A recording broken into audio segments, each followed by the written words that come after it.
Can you guys see me? What faith do we have? What faith do we have? We're back? Okay. Yeah, I was just bad server. This is insane though. This is insane.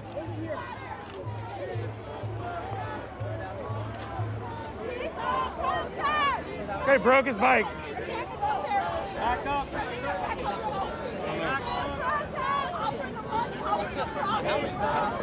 Don't forget your rules. Officer Madrid of Santa Monica Police. Vargas of Culver City Police.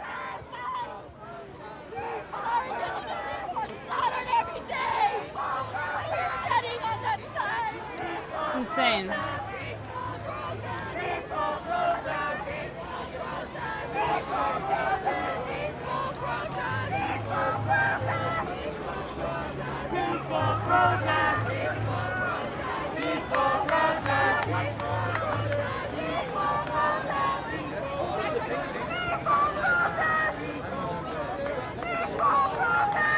What the fuck? Yeah, he's got his body cam on his belt, pointing to the ground. Getting a lot of good shots of feet. System of oxygen.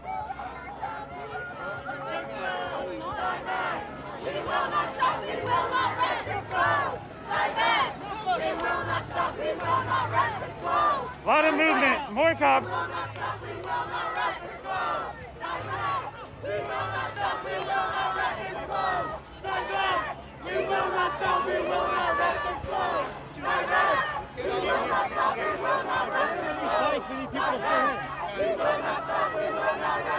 Hey, fill in where the bikes are at.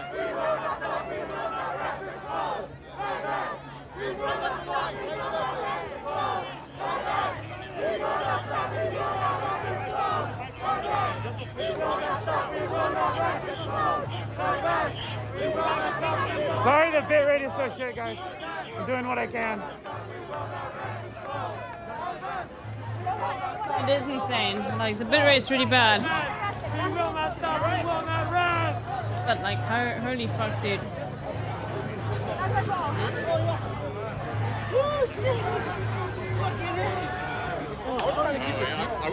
All of these fucking piggies, dude. I'm gonna make it smaller. I'm gonna continue playing Hades, but Jesus Christ.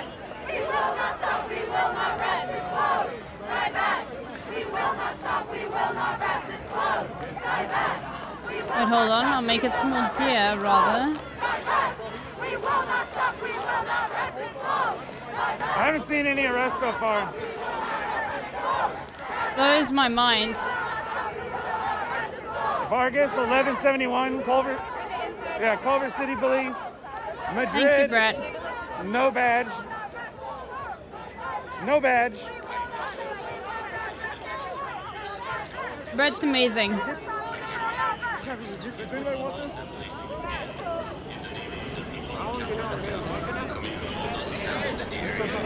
They're giving dispersal orders over a loudspeaker from the roof of one of the buildings.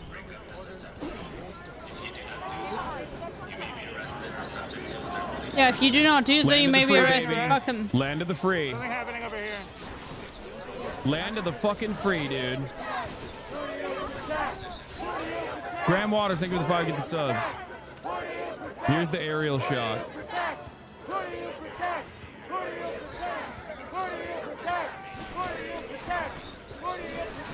All the chats out there. Hope you are good. Let us know if you need any help. We'll be there for you.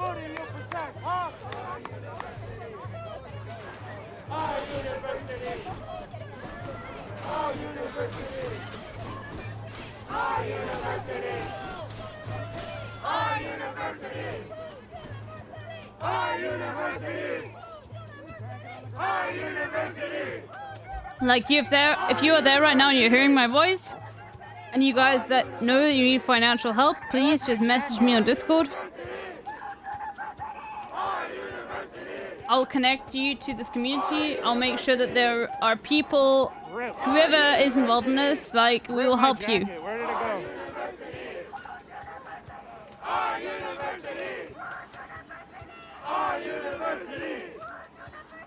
Yeah. Santa Cruz on strike, and the UCL president has already UC president has removed their strike unlawful. Wow.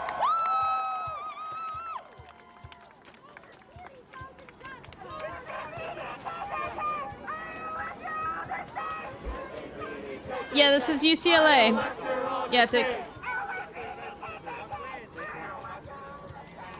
This is Brett. Brett's live.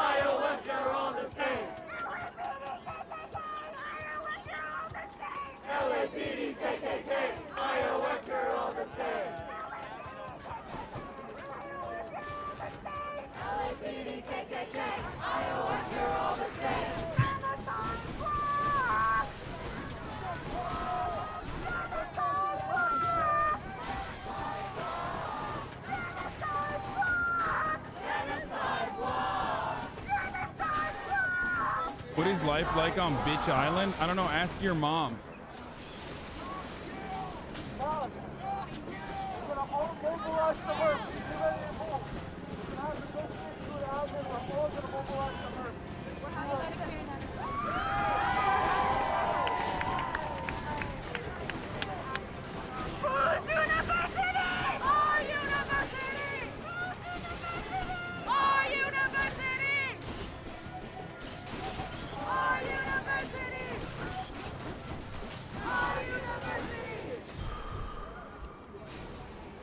We're fucking beat down with this. This is insane, by the way. Like, we have nothing, basically.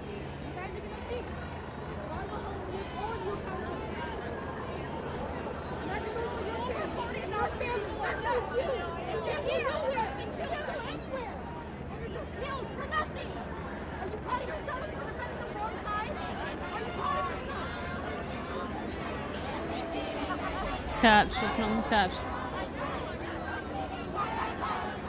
This is insane.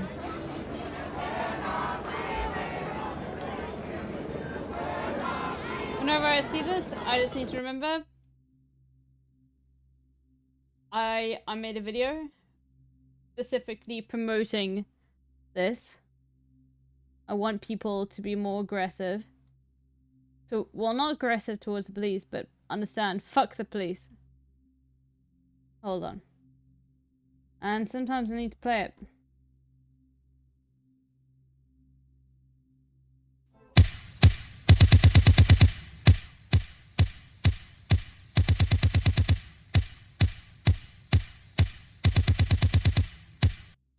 Oh, there we go, like this.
Every, like, student protest has gone this way. Like, every single one. Like, every single one!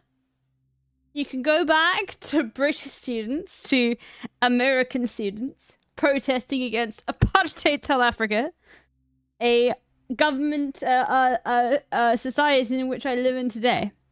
Same shit!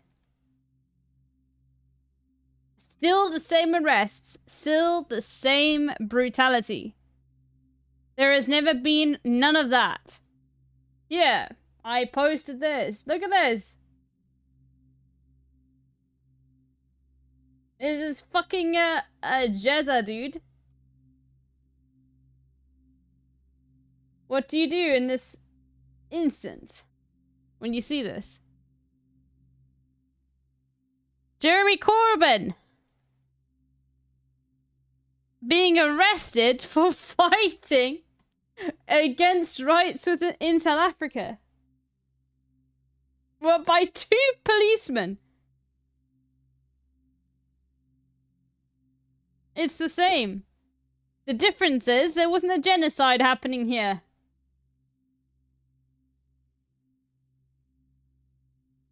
But there is a genocide happening. Anyway.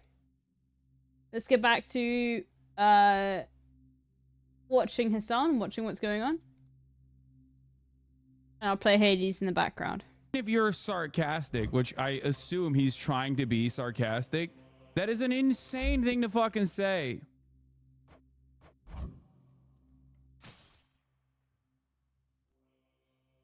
Like, actually insane. What are we doing here? That's what you are. He's just saying what's on his mind. Yeah.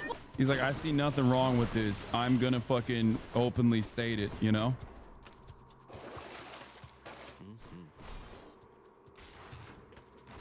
He's just, that's his,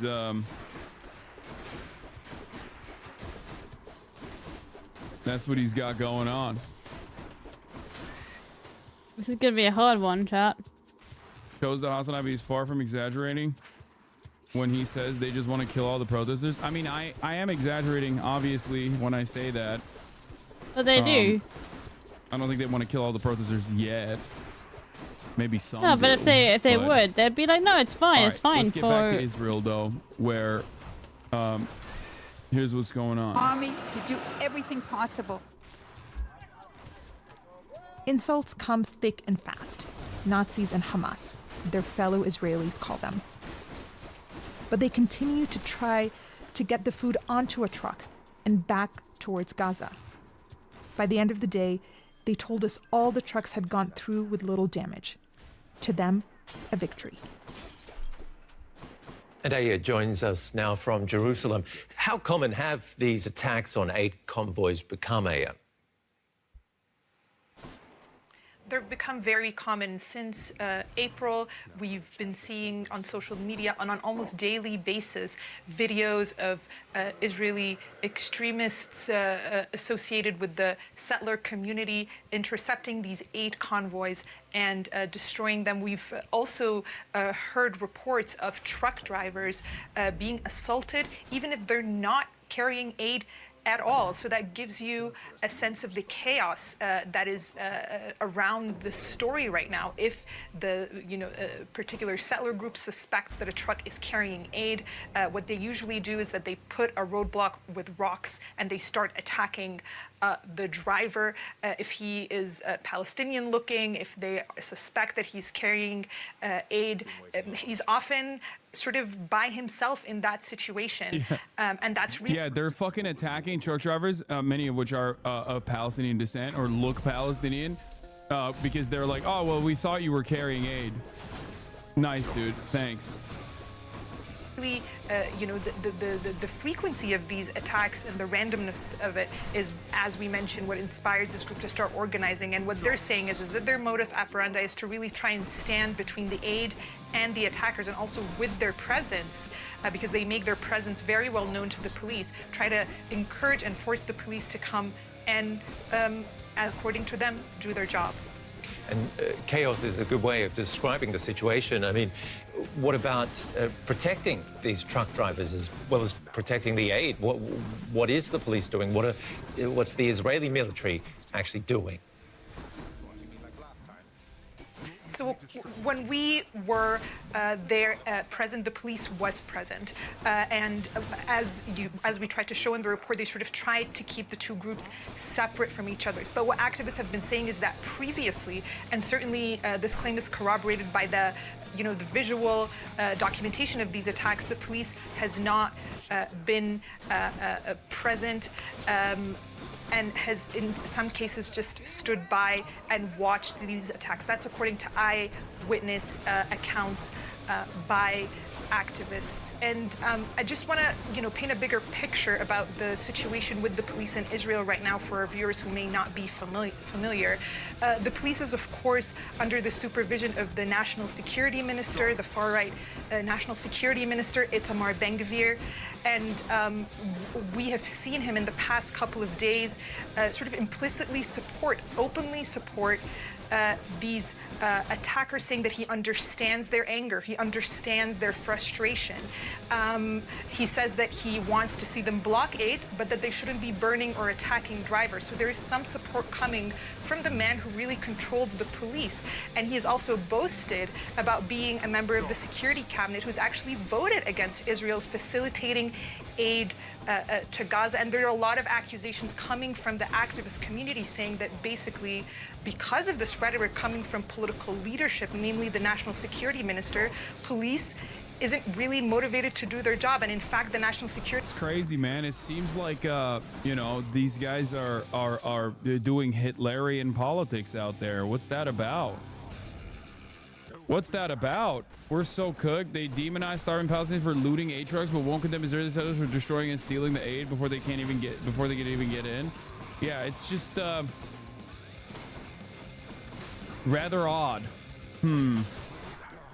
Oh no! What's up with that? I thought this was the most moral democracy on the fucking planet. Seems okay, not so we're moral. fine. Seems kind of immoral.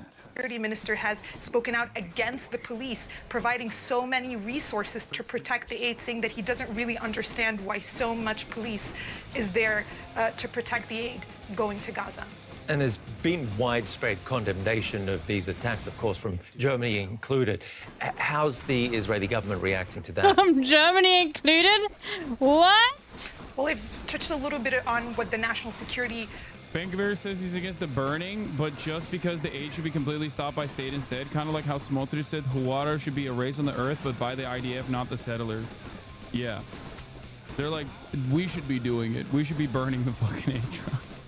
Minister has been saying so. From there, you can definitely see that there's a. It's fucking nuts. He's not condemning the violence openly, but there's certainly an understanding for what the attackers are doing. But you're absolutely correct. We're now in a moment where Israel is getting a lot of pressure from the international community on many fronts when it comes to this war.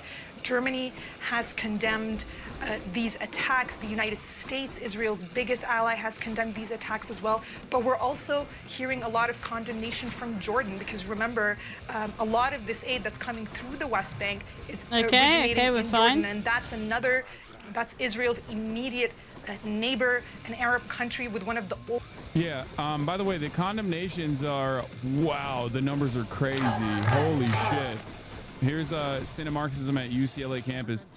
Condemnations is great, except, as chatters are pointing out, condemnations don't actually feed the Palestinians. You should be taking direct action at this point, against the Israeli state for allowing this to continue, and also doing genocide as well. While you're in the start of the process of taking actions against the Israeli state, maybe even extend it further to Israel's offensive ethnic cleansing campaign in Gaza. But instead, America only mobilizes against the naysayers, as you can see right here. God forbid you say, dude, stop the 9 genocide. Current streak, chat. We only have the smoke for those who are critical of Israel and never for Israel. Hold on. We'll It's play pretty the obvious where brilliant our drink thing in government a second. stands on the issue.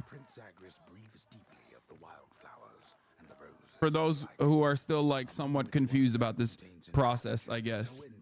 Oldest peace treaties with Israel, now also speaking out about this. And so it gives you a sense of the level of concern that this, domestic issue, we could call it that, is also resonating well outside of Israel's borders. Okay, at a difficult Ellie. time for the country and its political leadership in this war. Context there from Aya Ibrahim in Jerusalem. Thank you. You know, there's a hug your dad strat since you are close enough to the ladies. Yeah, fair enough. Here is But Brandon. what if I don't want to hug my dad? What if I just want to say, yo, fuck Brandon. Fuck all of them. What if I just want to say... What if I just decide to say, like... Hold on, like, what if I just decide to do this? What if I just copy this link, paste it in here, because it's easier for me to do that. Put you guys into desktop, play this video. If I just do this. Israel to be an apartheid regime in 2021. Amnesty International declared Israel to be an apartheid regime. Don't fucking stop me while I'm cooking, you baboon in a suit! The chef is in! About to give you a fucking Chelsea Green, you donkey! Donkey!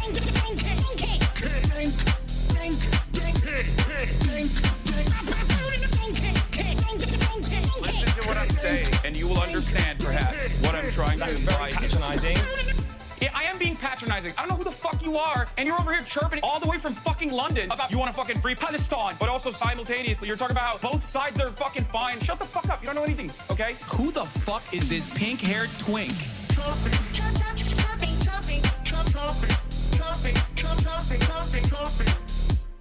Dissolve the apartheid So what would you like to allow see happen, Palestinians. Hassan? Do you not understand the English language? Again! Actually, no, we listen to this one.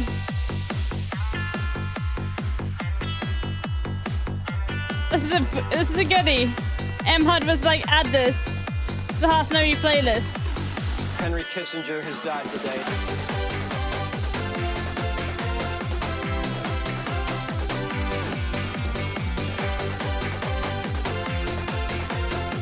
Yo. Who's this motherfucker over here?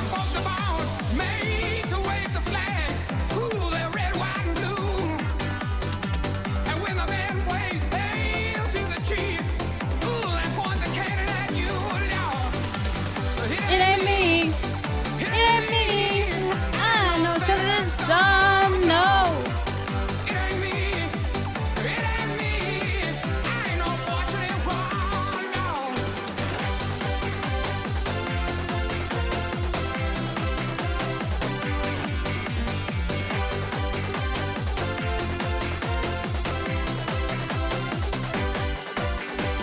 Some folks are born silver spoon in hand. Lord, don't they help themselves, y'all? But when the tax man come to the door, Lord, the house looking like a rummage sale, yeah. It ain't me. It ain't me. I ain't no millionaire son, no. It ain't me. It ain't me. I ain't no fortunate one, no. Okay, but now we have to do this. We have to. Like, how can I not? Because it just works so well. How to play chess with a pigeon, dude. I'll shit all over that board. Hunter x Hunter is mid. And MBs. Okay, come on, everyone. Come on. Then we go back to Hades and all of that. Malarkey, okay? You're 81 years old. You gotta retire, Jack. Oh my god. Oh my god. Oh my god. Oh my god. Ladies and gentlemen, boys, girls, and MBs. This is one of the greatest villains of our and many others' lifetime. Henry Kissinger dies. Libya. Wait, no fucking shot. Oh my god. Where were you when this happened? Don't worry. I was in bed. And I woke up and I grabbed my phone. And I woke up and I grabbed my phone. And what did I see? Chat. Oh, I just saw absolute jubilation. Everyone on my timeline was being like, fuck him. Let's go. God! Oh my god! Don't worry, when Hassan gets back, I'm gonna make him denounce Hamas. Your buddy Vorlo wants you to know that your little clipped Turkish penis is despicable.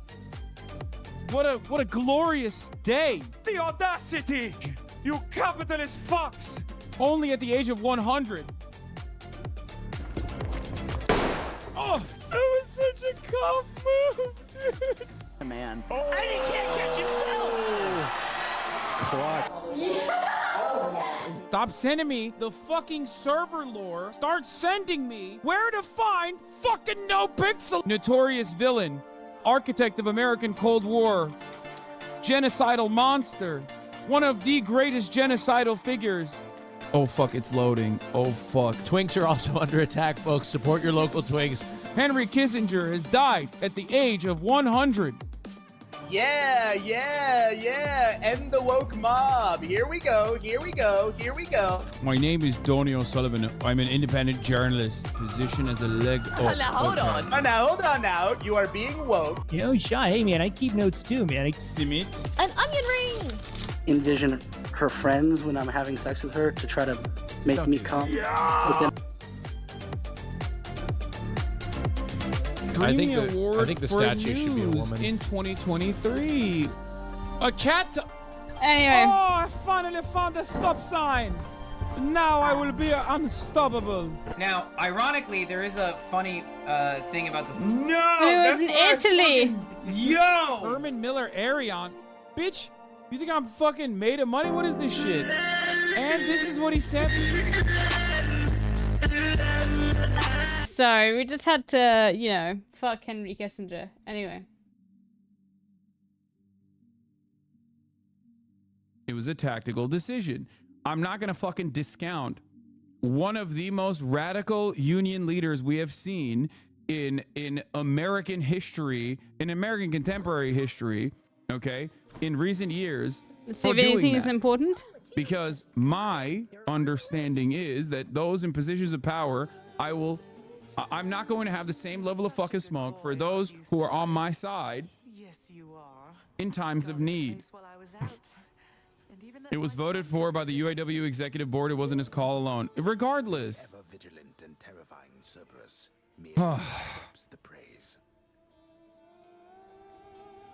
No, I killed Dad. They're in the middle of something. You want more pets? I got more pets here, boy. I think there are valid criticisms of AOC. She's definitely cozying up to Biden. I think we need to think critically about the relationship socialists will have with their electeds. I think there are idiots that are being misogynist and ultra leftists. Yeah, I totally understand that. What exactly happened in the war that claimed Like, AOC is probably not going to fucking say, AOC is probably not going to turn around and be like, you shouldn't vote for Biden either. That should not come as a surprise to any of you. Okay? You can have differences. You can have differences with your elected representatives. What the fuck is an ultra leftist? Ultras are a very We do need to hear this, unfortunately.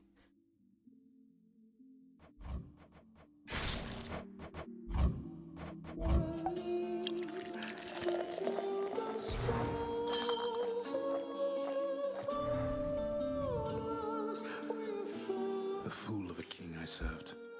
I'd never take up arms for him.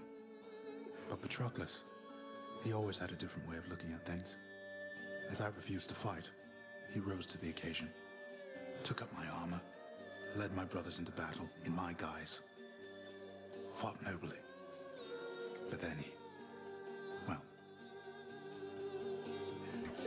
And after you found out, you sought vengeance for him, took vengeance. That I did. They got me finally, of course. But not before I broke them first.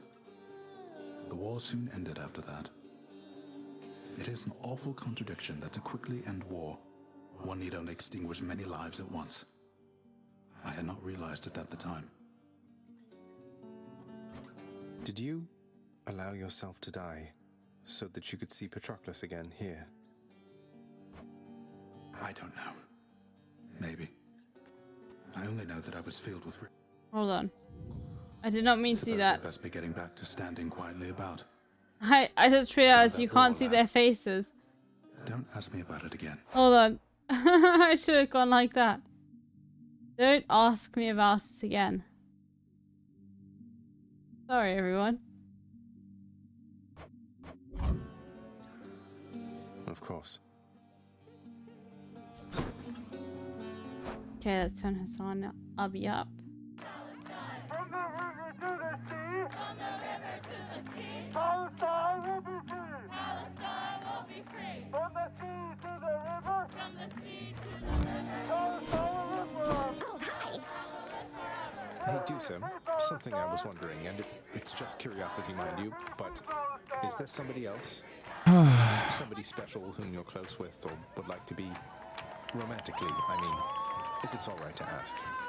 All right. Let's get back to serious news coverage. Benjamin Netanyahu to give a joint address to Congress soon.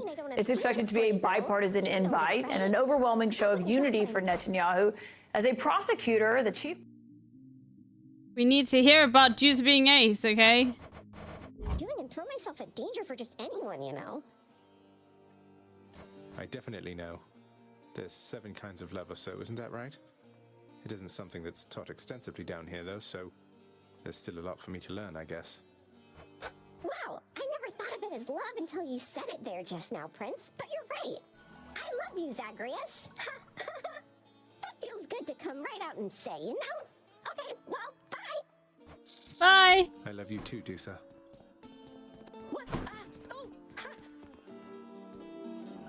Well, Zag, you like things nice and complicated, don't you? Apparently, so do I. If you're asking if I have any regrets about what happened between us, the answer is no.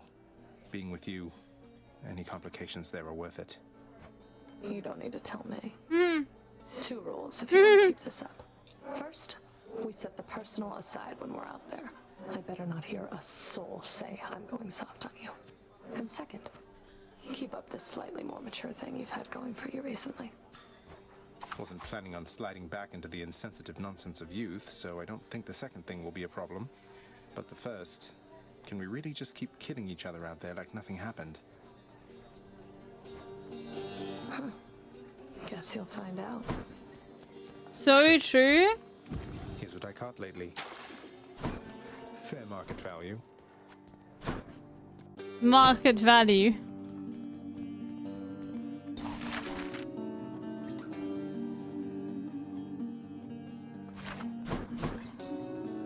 Don't you ever get lonely down here, Nix?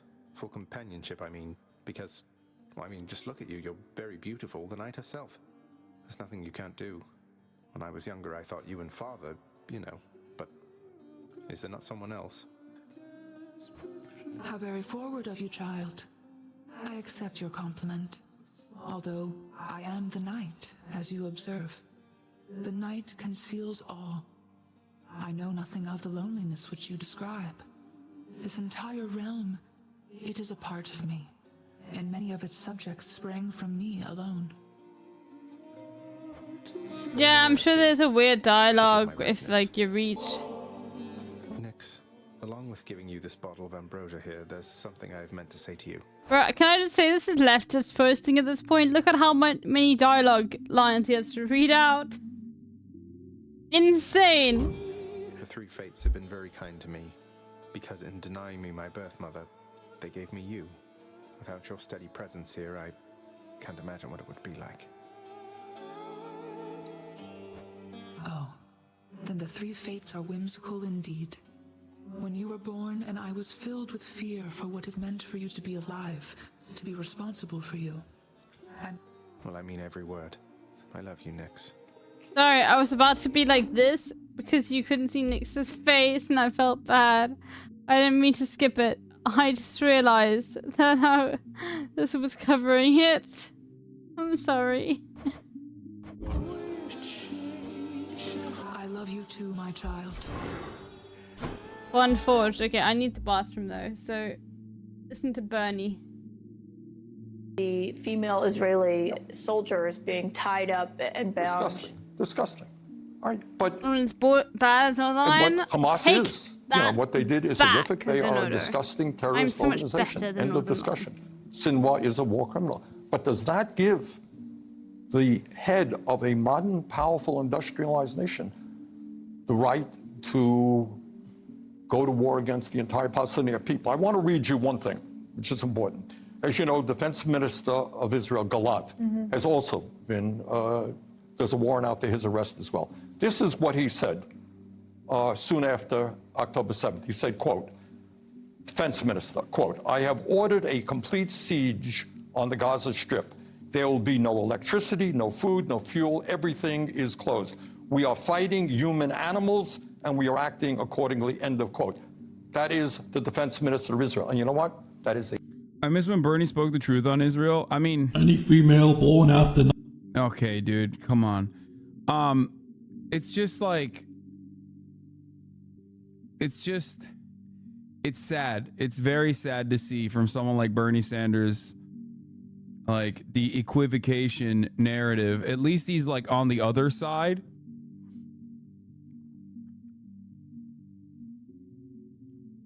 But like, this isn't just tone policing. This isn't just tone policing. This isn't just me being like, oh, the optics of what Bernie's saying are like false or whatever.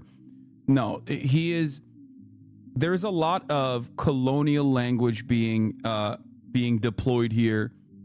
The people resisting against the occupation and apartheid are presented as like barbaric terrorists. The colonial entity here is being presented as a modern nation. This is a way to also reaffirm the commitment that we have to our ally, right? He is, however, on the right side as far as like, criticizing Netanyahu, saying he shouldn't come and speak to Congress and defending the ICC's decisions. So at least he's doing that. And that's not bad. Ultimately, that's a good thing. And I think it does move the needle in the correct direction, at least for many. It's just that it doesn't make any fucking sense. Guys, I love Winnie, I love Maya, I love Peach Jars, but now is not the time, okay? I'm doing fucking coverage over genocide, and there's literally people in the chat chirping at me. Please. All right, back. Like, read the fucking room a little bit, okay?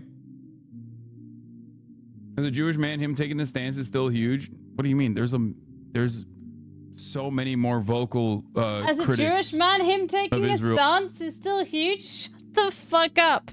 It's got nothing to do with him being fucking Jewish. Not even slightly to do with that.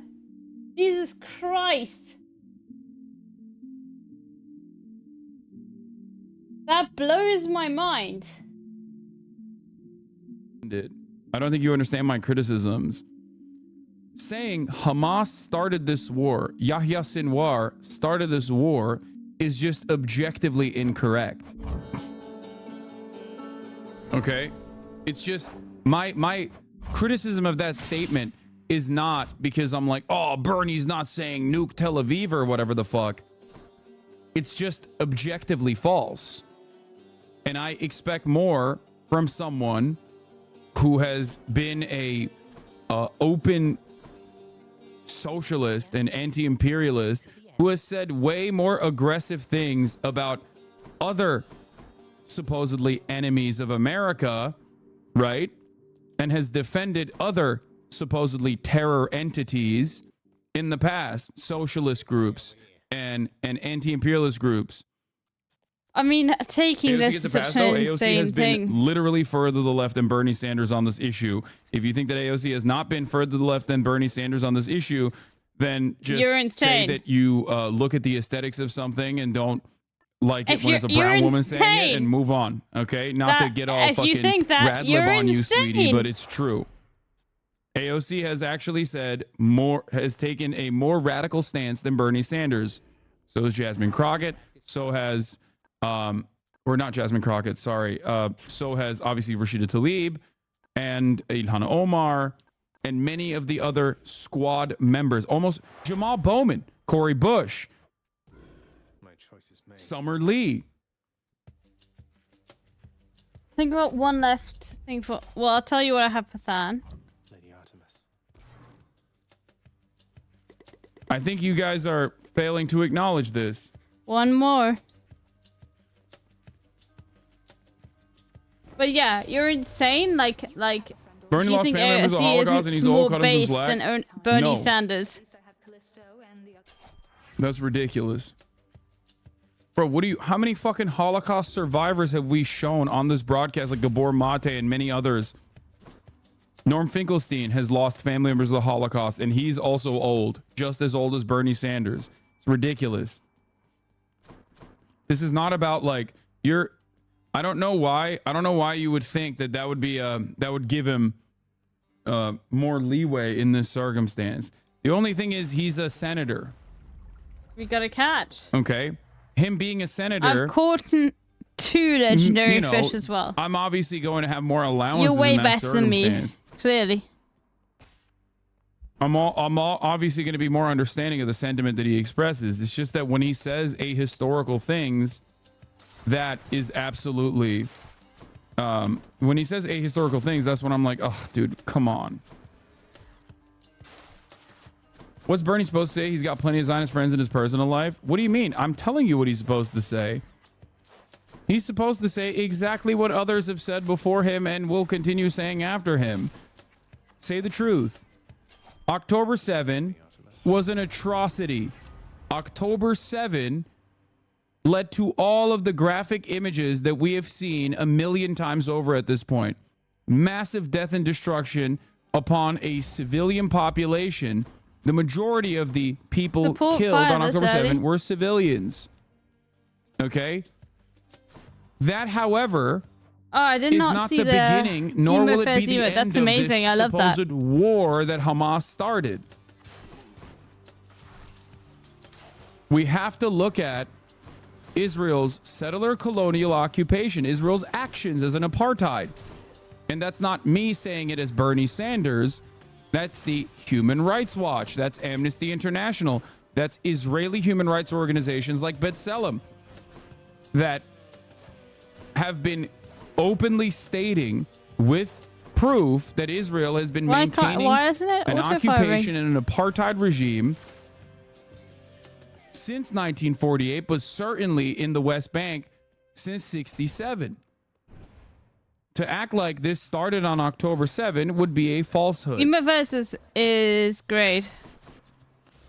So you don't, that I'm in all and about, of itself. I'm all about that, chatter. Made so many that emotes in and of here. itself, I hope I hope you guys understand. That's just, I'm not saying anything radical in this situation. I'm just telling you how things actually are.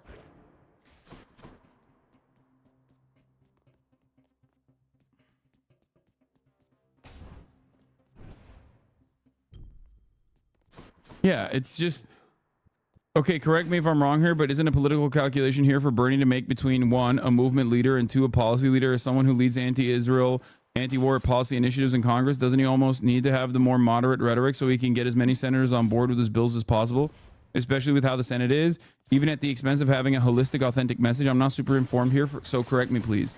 Well, I mean, the standard I think that Bernie should at least abide by is one set by a very courageous Israeli Knesset member who I've had on this broadcast. It is not simply I who is upset with Bernie Sanders' consistent rhetoric on the matter.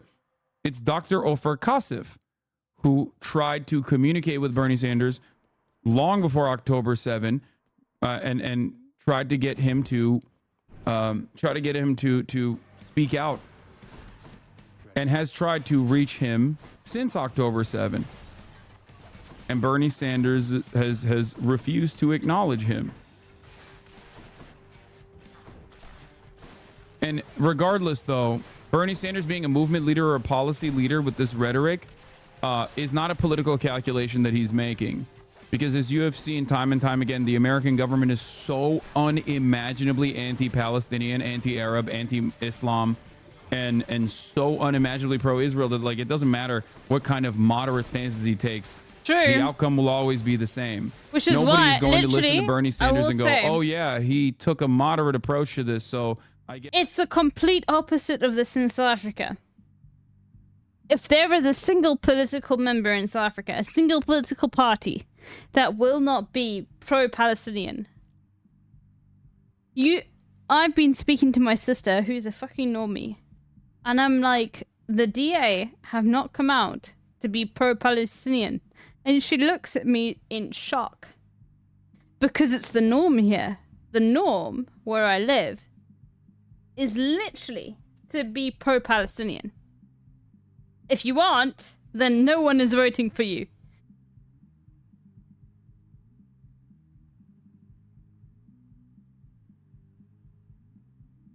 And so she says to me, I don't know who I'm voting for. I don't know who I'm voting for either. By the way, in 6 days, there are South African elections. I probably won't be streaming. I'm not voting for the DA, very clearly. They have control over the Western Cape, where I live. But it's such a, like, disgusting thing in this country to be anti-Palestinian, to not, like, be, like, anti-IDF, that, like, average white people here are being like, fuck the DA, or not making a stance, because they haven't made a stance. And that is ridiculous in South African politics. Completely ridiculous to still be holding out on that viewpoint. No matter, like, what sort of political, like, affiliations you have. Even on the right in South Africa, being anti-Palestinian is just, like, such a big L. Like, no one wants to vote for you. Anyway. It is very positive to see that sort of thing.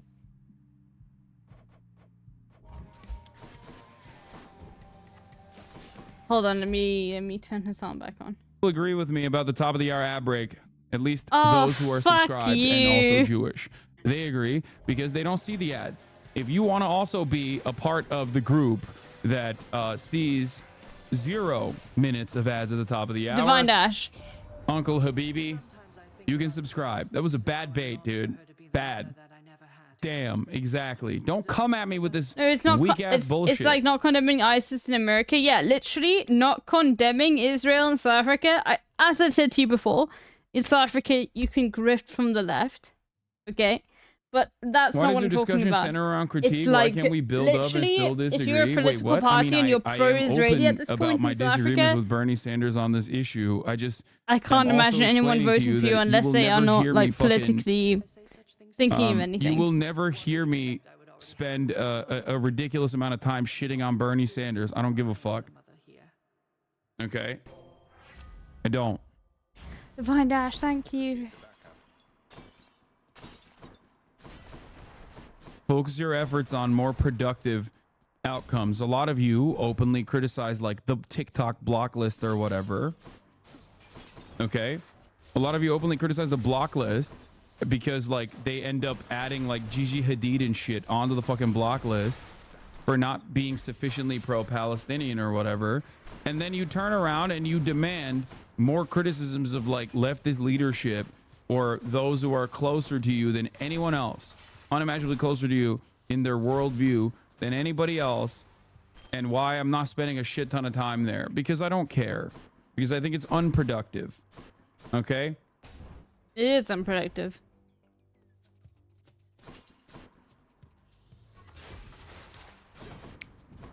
Having said that, though, go off kings and queens on the TikTok block list, I mean. U.S. government also loves to melt poor people, and Bernie hasn't made any political calculations to be moderate on economic policy, so I think his opinions on Israel are due to a soft lean. Yeah. No, I agree. You're not wrong on that assessment.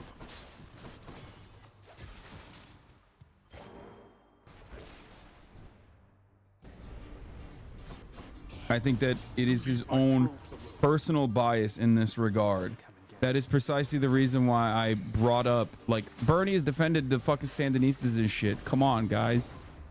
Like, it's not like he has been shy of offering critical support to those who America has declared enemies of the state or terrorists.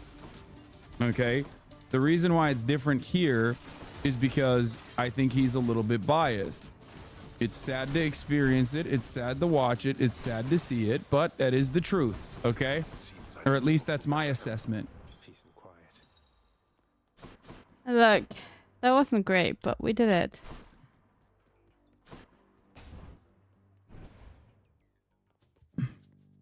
Doesn't share her hoarding of biltong? Let's continue. Exactly what they did. Yeah, Today, there is no electricity. We covered those comments, and we covered also. If any South African like keeps a stock of biltong in their house, I'd be like, what?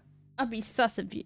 Either you're making your own biltong, or like you're uber wealthy and not sharing with anyone. That's sus behavior. Or you're making it yourself, in which case you're still not sharing with everyone. That's sus behavior. But the world community has got to have certain standards, or else we move into barbarism. And the next... We have moved into barbarism, Bernie. We're doing barbarism, Bernie. Come on, you're a socialist, Bernie. You should see that already, Bernie. Goddamn, Bernie. Damn, son. Country at war will say, look what Israel did. Yeah, we're going to wipe out all the housing. We're going to starve all the children. Hey, that's okay. So what the ICC is trying to do, I think, importantly, in a crazy world, in a world of so much violence, trying to hold at least some minimum standards of what governments have got to do. Senator Bernie Sanders, thank you for joining us here tonight. Thank you. Joining me again, Congresswoman Alexandria Ocasio-Cortez, who sits on the House Oversight Committee and had that I don't care about the back and forth between her and Marjorie Taylor, Margarine Titan Green. What do you mean between you and me, dog? You are on a news channel. It's him, Baldy. Hello, sir. Hey, Prince Ed, I heard the strangest rumor. Here's the thing, I'll give it to you straight. I have heard you've been consorting both with Megaruth Fury and with that old stiff Thanatos. Can you believe it? They talk about Israel Palestine mostly. Wait, really? exchange with Marjorie Taylor Greene. I've been doing. I mean, in some ways, you know. Chat, read it. I don't know what to say. The caning involving Charles Sumner, and Right. so. And so, Mark, every single He Friday, says I've been both you don't with want- Thanatos and although Megara. quite How does he also know? It's going to come to you. You have been very critical of the Biden administration's policy on Israel-Gaza, although quite also strenuous in your endorsement of the Biden-Harris ticket and the importance of electing, sort of balancing those two. At the top of the list of priorities, are there specific actions, specific things the Biden administration is not doing now that it should be doing that they have under their control? I think this right here is an excellent. Oh my Has God. she? Yes, bro. She has. Tracks your I think horniness. a lot of people just like see shit on Holy Twitter. Holy moly. A lot of people see shit on Twitter and get fucking geared up to be angry. Like, Holy yeah, moly. she has. Especially as a politician, if your standards are lower for a politician, like you have to remember that. As far as being a politician goes, like it's pretty good. Question, because there are things that are within our control when it comes to the bombardment and the outright famine that is precipitating in Gaza, an unfolding genocide in Gaza. And there are things that are not in our control that the Netanyahu government is just barreling ahead towards. For example, I do not believe that it is constructive to invite Prime Minister Netanyahu to a joint address of Congress. And many foreign leaders use this opportunity to lobby the entire Congress and the U.S. government for their own needs or for a certain view of their priorities. And I don't believe that that's a constructive role for us to be playing right now. I believe that we should be more thorough in enforcing a red line at Rafah. I believe that while there was one individual weapons transfer that was blocked, I think that we could be doing more to be investigating this. I believe that the sanctions with respect to the West Bank, we want to make sure that we are fully enforcing each and every one of the laws that we already have on the books to the fullest extent possible in order to rein in the aggression, as well as, I think, the extraordinary incentive that the Netanyahu administration has to continue its campaign in Rafah. They themselves have their own political pressures that they are responding to, and I think that is both domestic and international, and we have to make sure that we're not playing into that hand either.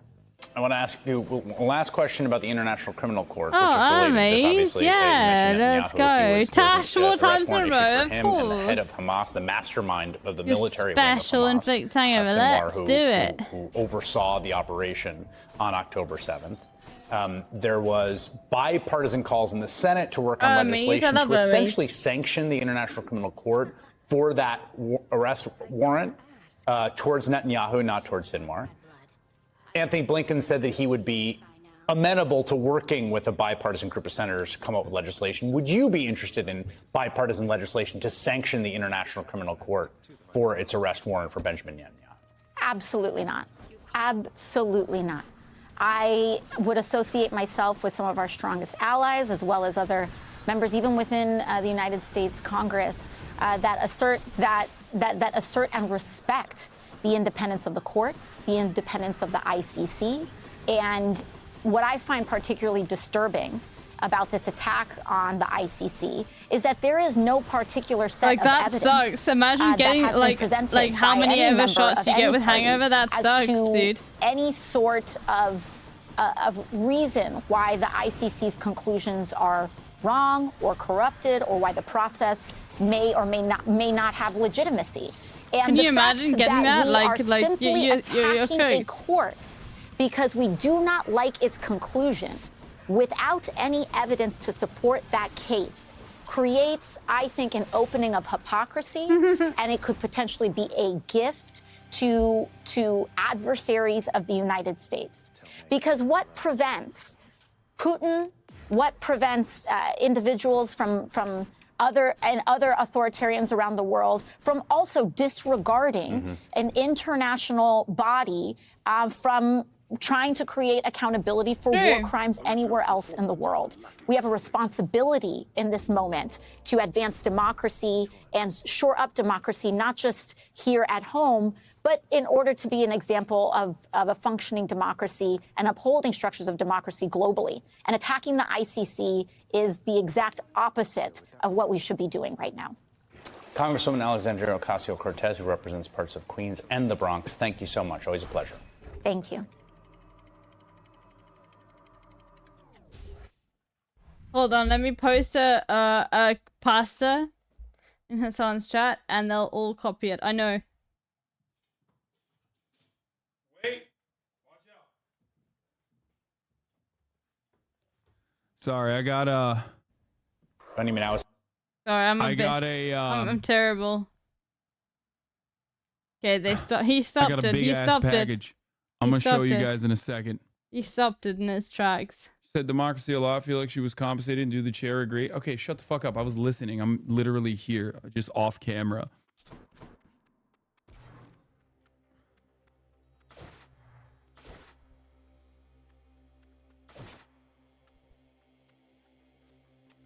In any case, there you go.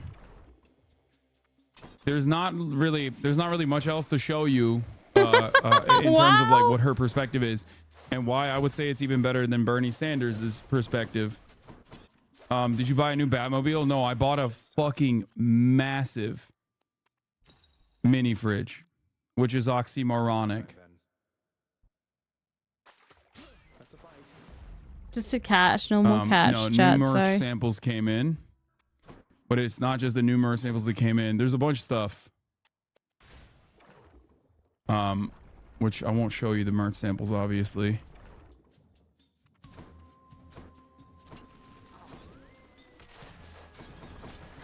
I got a massive mini fridge, which is the size of a regular European fridge that I'm going to be putting in here in a second. A mini fridge size of a European fridge. It's true. Europeans do not have big Here's fridges AOC at all. roasting Donald Trump for doing a campaign rally in the Bronx. Now, this is the reason why AOC is coming on today. As a matter of fact, we are going to live react to the Trump rally in the Bronx that will be happening later today. The rally is supposed to start at 6 p.m. Eastern Time. 3 What time is that my Pacific time? However, what time is that my time?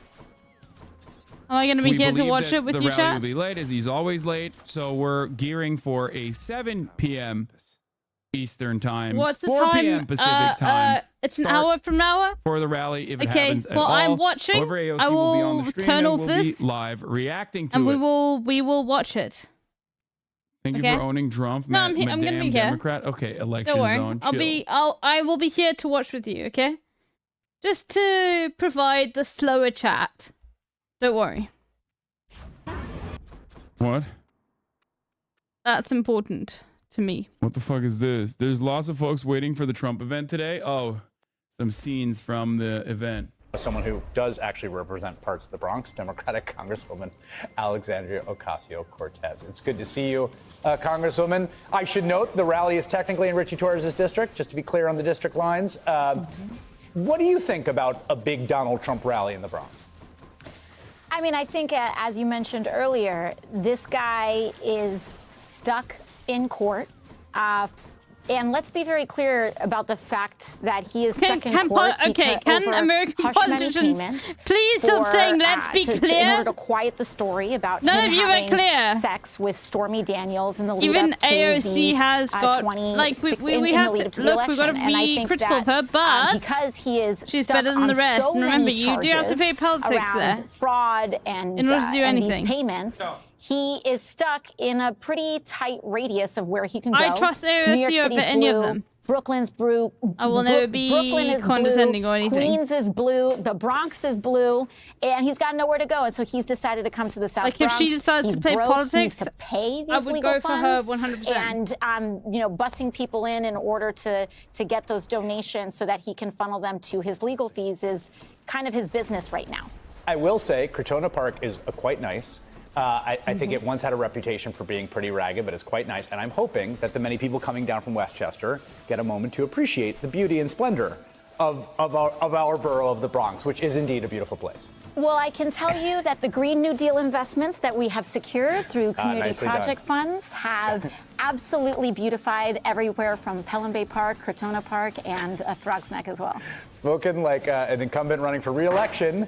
Let me ask you this, Congresswoman. We just had this news about Samuel Alito.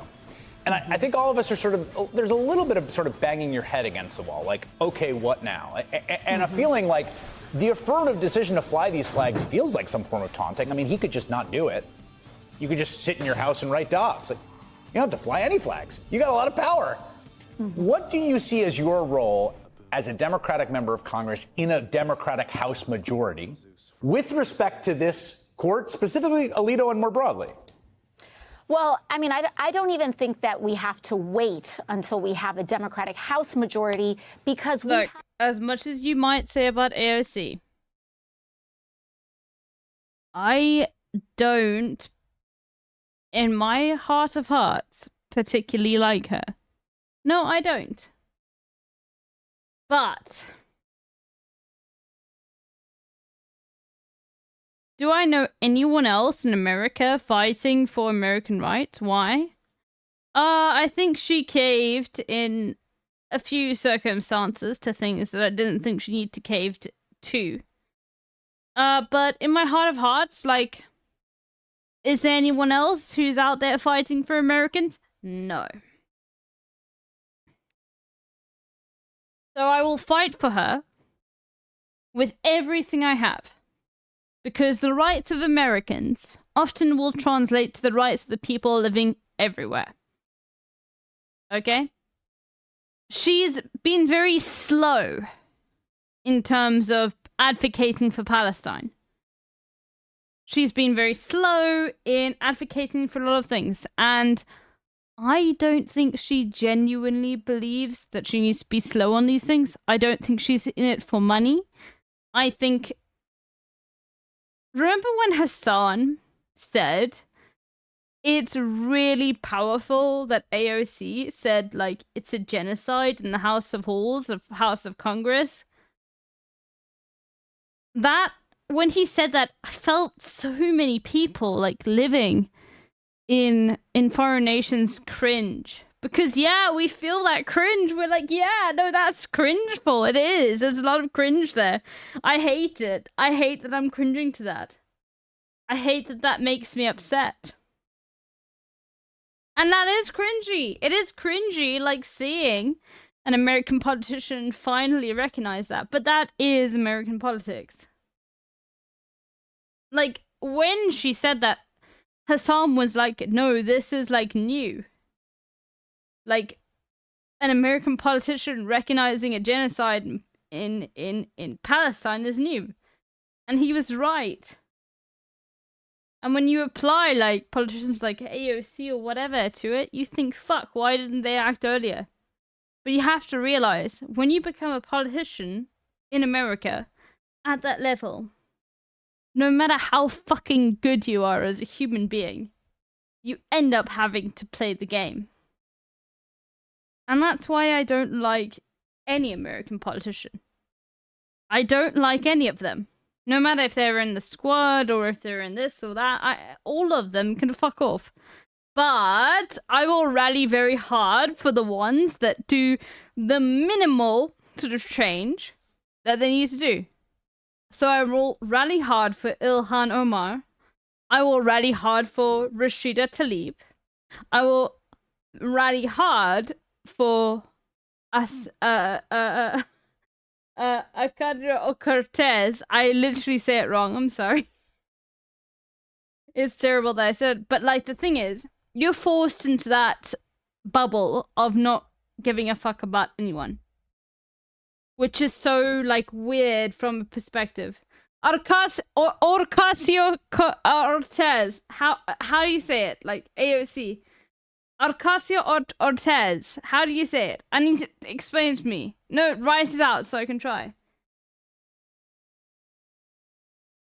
Literally, for me, it's like, what the fuck? How do I... Ocasio Cortez.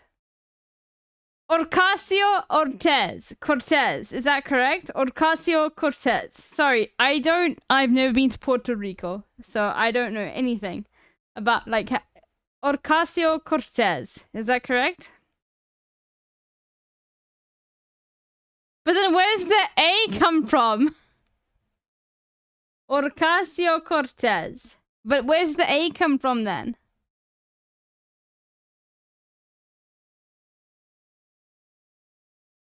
Ocasio Cortez.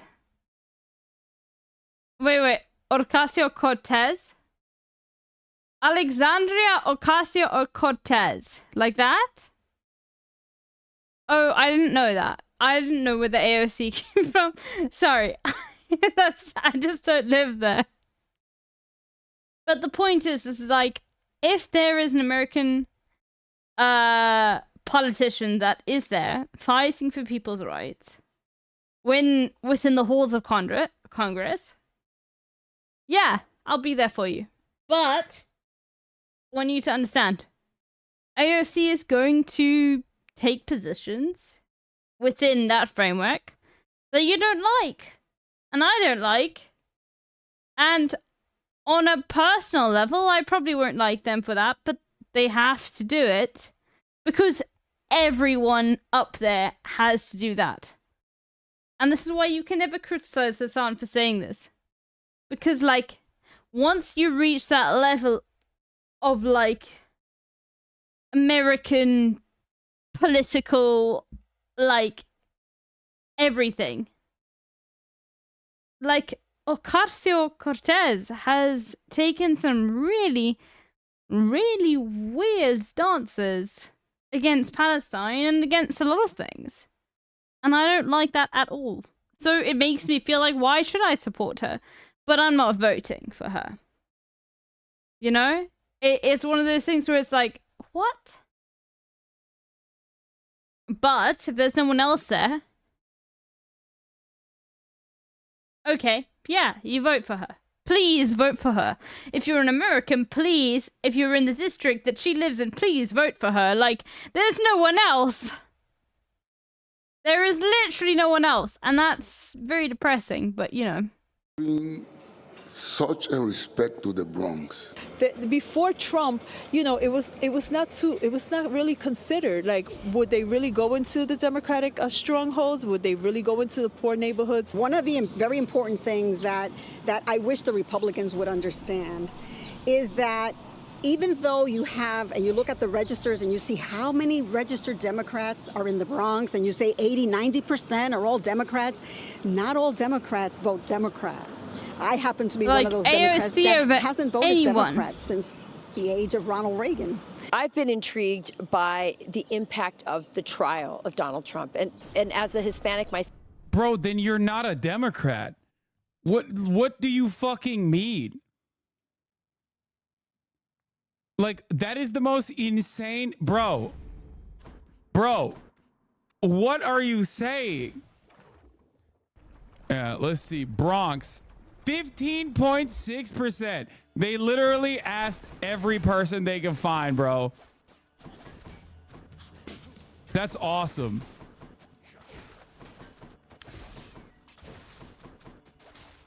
The median American voter is beyond human comprehension. Yeah, no, she... Oh. I love this. I love Americans talking about politics because, like, you get such a good snapshot of how fucking busted our system is. She's like, yeah, I haven't voted for the Democratic Party since like the 80s. But I'm a registered Democrat. It's like, what are you saying? No, you're not. You've been voting Republican since before I was alive. You are not a Democrat. What are you fucking saying? Bro, she's been voting Republican before AOC was alive. Okay? I don't know. Like, she said 4 decades without a shred of irony.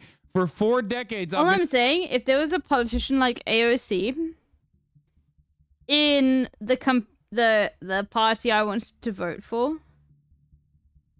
I would vote for her. Okay? That you don't get that stuff in South Africa. You don't get like a single person in your district who is so good. Okay? Now, they get mixed up in that American politics, which makes them bad, ultimately. But, like, no. It actually doesn't, like... They cave to things that they shouldn't cave to. But it's because they're in American politics in DC. It's all evil. Everything there is evil. Which is why you're going to see which is why you're going to see all the mods in Hassan's chat, like, on guard here, because if you talk to AOC as a normal human being, she'll be very much, like, pro everything you ask her. But politics sucks in DC. And it's her fault too, as well as everyone else's fault. Like, they cave to shit that they never should ever cave to. Makes me mad. Like, why do they do that? We'll take the skeletal lure. It makes me disgusted. It makes me upset. I hate it. Why are they caving to this? But they do. In New York City. But they're still good people, and it makes me upset. And he chose their area, their neighborhood, to come visit. And, you know, you see all the organizers out there putting up posters saying, "You're not welcome here, Donald Trump." I did not get 1 ounce of that from when I was down there. I was literally shocked by how open-armed they are. And by the way, some of these people mentioned the trial. The trial, I think, is a double-edged sword for the Democrats, especially with Hispanics. It's like, you know, you have them trapped here in this kangaroo court. Guess what? It's an icebox. Yeah, some of them are noticing that it's a kangaroo court. And if you're from Latin America, you've seen the politicization, the weaponization of the justice system against opponents in this way. You left those countries because of that kind of corruption and Marxism, frankly, and they're seeing it happen here, and they're not dumb. I know maybe a lot of Democrats think that this is, that they're setting some sort of narrative here. People are seeing, as she said, we can't even figure out what he's guilty of. And then they said to me, he's on trial there. We got problems here. We've got crime like we've never seen before. Oh God, we made it because of the open border. By one. Which was another shock to me is how much the border policies were mentioned almost universally by everybody. We got about 82,000 people here illegally. We are housing and feeding. Yeah. We're trying to kick them out after 30, 60 days, and they're not leaving. Well, they're not on the Upper East Side. Right. They're going to the Bronx. Right, and they're taking over the parks where they used to kids play. That's exactly right. And that's what they said. They said, our service, we're poor. This is a working class, poor neighborhood, and our services are being strained, or they're literally cutting our own services and giving it to other people who came here illegally. So that was really an interesting thing. And they're associating the rise in crime to Alvin Bragg, but also to many of the illegals. Let's see if the president keeps it short and crisp tonight. Yeah. I mean, it'd be very interesting to see how he does it. 6 o'clock tonight. It's in a park in the Bronx called Crotona Park. Lawrence is going to go up there. He's interviewing the former president. You know what they told me? The open border in New York is causing crime. Yeah. That's right.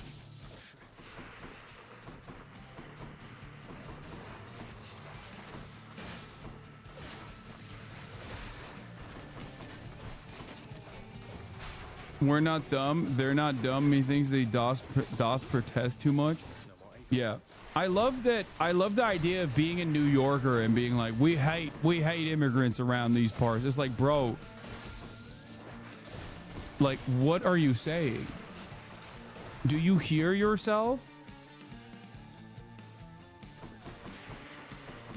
Like, what are the words coming out of your mouth as a person who lives in one of the most diverse places on the fucking planet? Okay? That's right. Ellis Island was a woke gender conspiracy. Of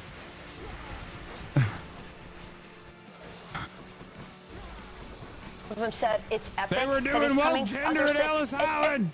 Them goddamn immigrants ruined New York. So, in Spanish and English, they're saying this is historic. Thank you for coming to our district, or to our area. So I think it's going to be a very interesting thing to see today. And it will be great if Lawrence actually, gets a chance to interview some of these counter-protesters to see if they're AstroTurf. Because what I saw was if they're from the Bronx, they're open. They're open to ear, open armed right now. And if we put up that poster that Yeah. shows the organizers. Yeah. Over a dozen Bronx? and a half different organizations. Bronx? If they Oh, you don't mean wind black up with area? A bigger crowd Yeah. than Donald Trump. Wow. It would be embarrassing for them because they've got the entire New York City area with a lot of people at their disposal. There's a lot of dark money funding these kind of protests. It's the same kind of stuff. This is the same group that came, with BLM and so forth. This is George Soros funded. That's who's behind this. The people on the street are saying, come, see what it's like here. Listen to us. And they're so honored that somebody like George Soros, because in Bronx, like, no, all the black people in America are funded by George Soros. That the Pope takes shots at the Irish and the Italians, immigrants. At the same time, President Trump is giving such respect to the Hispanic What the fuck? There's a big dichotomy. There is. Well, if you look at the old... The Pope was talking about whiskey. Because he said the Irish brought whiskey to America and the Italians brought the mob. I mean, those are all my people. That's the shot. Right. It's unbelievable. Hey, Rachel, thank you very much. I'm Steve Ducey. I'm Brian Kilmeade. Let's discuss with NBC News correspondent Von Hilliard, Christina Greer, professor at City College of New York, and Susan Del Percio, Republican strategist and MSNBC political analyst. So thank you all for being here. Von, explain to us why Trump is campaigning in this extremely blue district today. So number one, he thought that he was going to have trial today in Manhattan, and so his campaign went forward with planning this South Bronx event. At the same time, Donald Trump has been... As a Hispanic, I gotta say, Trump being willing to stoop to ask brown people for money makes me feel really heard and understood. That's what I'm talking about, dude.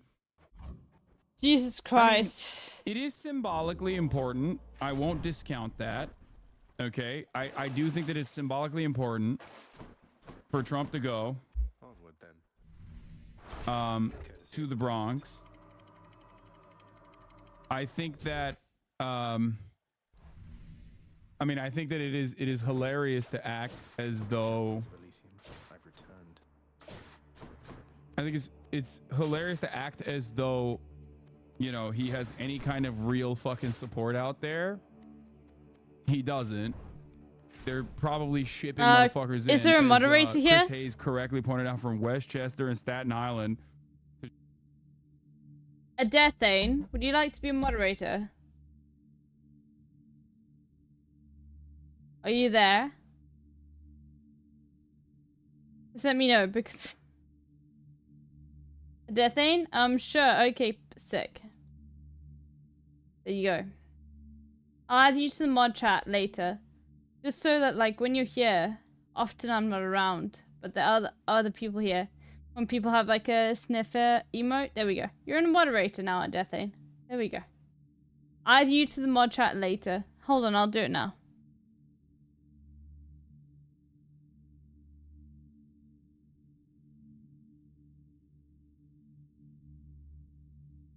You can learn all the how the mods do all the things and all of that. I don't know. But a Deathane is definitely someone. Can you post in just the normal general chat so I know who you are? Wait, actually, just post in the general chat so I can give you the mod perms in my Discord. Oh, there we go. There we go. You should have access to mod chat now. I don't know. If you don't, in the mod things thing, then let me know. There we go. Now you're a moderator.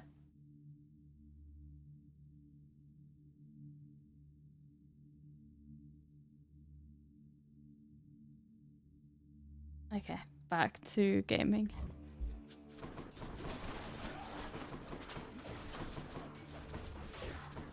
Wait, no, I need to turn Hassan on. Hold on. I'll speak to you tomorrow at Deathane about more information and such like that. But I think you'll be perfect for it. And being dissatisfied with Joe Biden and voting for Donald Trump, there's a big gap that, frankly, history has not provided, even in recent elections, even in 2022 midterms. But even a little bit can make a difference, right? And here's what's really interesting. First, the Bronx elected its first Republican last year to the city council, the first one in 40 years. So just putting that out there, that a Republican won a seat for the first time in 40 years. And I'm not suggesting, by the way, Donald Trump's going to win New York. It's not going to happen, but it goes to a bigger issue for the Biden campaign. Donald Trump did 7 percentage points better in the Bronx in 2020 than he did in 2016. Biden did...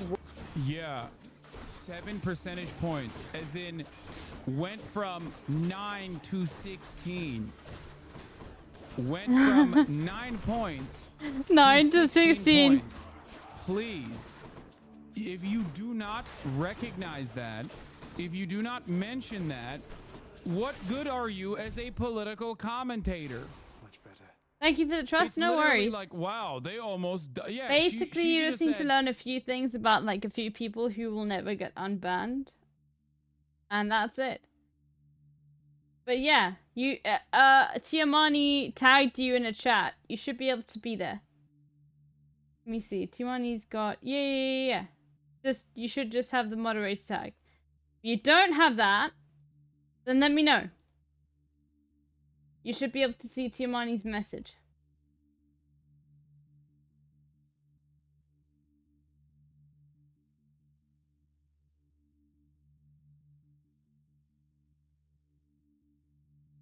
And you'll be able to see a lot more info, but that's okay. As either. I'll tell you about it tomorrow. As always, as is the case almost always in American elections, how bad do you want things to be? Okay, let's see here. Worse in New York City in 2020 than Clinton did in 2016. So the narrative that's out there that these communities are not getting the attention and that they probably should get from the Democrats if they want to increase turnout is very significant. And while Vaughn is absolutely right, Donald Trump's doing this rally not to win over votes, but because he thought, it's a good press hit. Okay, fine. He can have that. Thank but you. There is a message in the numbers for I actually Democrats. can't see everything. Not in New York City, Everything's per se, blocking but it. if it's on the margins, those swing states, it matters. Well, this is the message coming from Congressman Richie Torres, who is in this specific district in the South Bronx. He says there is no greater enemy than Donald Trump to his district, and that his district will not buy the snake oil that Trump is selling. And here he... I don't get it. I thought Richie Torres should welcome Donald Trump, who is one of the more popular figures in Israeli politics. It's shocking to me that Richie Torres is so anti-Trump when they align 100% on Israel. I thought that was his most pressing issue. That was his most significant political footprint, was defending and dick riding Israel unconditionally. How strange. How strange now that he is. Holy moly. He's criticizing Donald Trump. 11 months. Hold on, let me see. When on the one issue that he cares about, they're you. aligned oh my God, 100%. On a level, was earlier on Morning Joe. It's, I don't know what it's doing. Donald Trump is so unpopular as to be radioactive. Which is telling me he's I have even a less hype popular train. than That's arsenic not in the Bronx. happening. So I'm confident that the Bronx is going to overwhelmingly support Joe Biden. If Donald Trump did not have a criminal trial in New York you City, have a hype train. he I'm would like, never no, be caught dead in the I Bronx. don't. I And as see far no as I'm train concerned, the yet. only place in the Bronx where Donald Trump has any place being Thank you. is 11 Bronx months. Criminal I need to make the 12 months Christina, up do you bad. agree with Congressman Torres there, or could Trump's visit help him my make milkshake inroads brings all the in boys to the yard. these King voting Arthur, blocks that have thank been you. more Holy traditionally to apply for the role of Democratic, obligatory like unhinged with Brazilian black or chatter that drops that Hispanic come to voters. Brazil Congressman whenever Torres my does have a country is point. I mean, tangentially the real reason why mentioned. Donald Trump is going to the Bronx is to Come to say Brazil. to the Democratic voters of the Bronx, has Joe Biden been here? Right? You all keep voting democratically, but I'm the one who's actually coming to visit you. Now, he's not saying it's because I got to stay close to home, which home is the court, but he's also trying to, I don't think he necessarily thinks he's going to get Black and Latino voters to vote for him. The strategy is to get them to abstain from voting for anyone on the top. And that's where it matters, not just in New York, it matters in places like Milwaukee, it matters in Detroit, places where Joe Biden has less favorability. But also, we're in a moment where, as Vaughn said, we have some time, right? Joe Biden needs to make the case to Black. This Turkish dude, yeah, this is really funny. The Turkish dude that crossed the border. Did you have to? I love this. I love it. I love the Turkish guy who I love crossed this the border game and because instantly asked they for just better can't border catch up with control. me, you know? Yeah, Turks just like a challenge, dude. You don't understand. Well, let's finish the Trump Bronx shit and then we'll get to some other stuff. Black and Latino voters, and I should say black male voters. Black female voters tend to be completely immune to what the Republican Party is selling. But we always see black male voters voting a little bit more for the Republican Party than black female voters. It's so marginal. It's like the only reason why it's important to recognize. Like, it's just like, bish, bash, bosh. Is because Done. The Democratic Party's actions are so repulsive to many former demographics that would be like where it would be unconscionable to vote for anybody else. That's it. Anything outside of that, any way to make it seem like there's a pendulum swinging in the other direction is silly. Are you comparing my childhood to 9/11? Because people refuse Yamani, thank you for the gift sub to us, Steve. Holy moly. To recognize that the percentages that they're talking about are so minuscule. It's actually quite shocking that they don't talk more about another demographic that has actively been important to the Democratic Party winning elections in many places in the country. Young voters. There, Trump is actually beating Biden, which is shocking.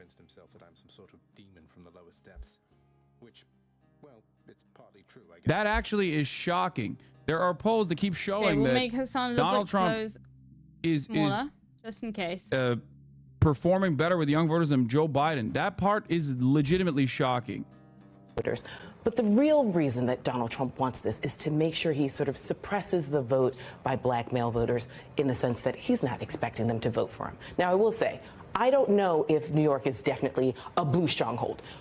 all states are red states. We just have blue cities in red states. New York is the reason why Joe Biden didn't have unified government in 2022. We're the ones who lost the 4 members of the House who went over to the Republican Party. So, yes, it seems like a long shot that, you know, Donald Trump would ever win New York. But looking at those Lee Zeldin numbers in 2022, does make me realize that there are a lot more Republicans and dissatisfied Democrats in the state of New York than we'd like to admit. And beyond, obviously, New York, too. And I've talked with voters, especially from the Hispanic community. There have been complaints that they don't feel really heard or seen, that they feel taken for granted by the Democrats. But let me turn to the other big political news that we have this morning. And this is an endorsement, the announcement from Nikki Haley about voting for Trump. Vaughn, she was really, really critical of Donald Trump during.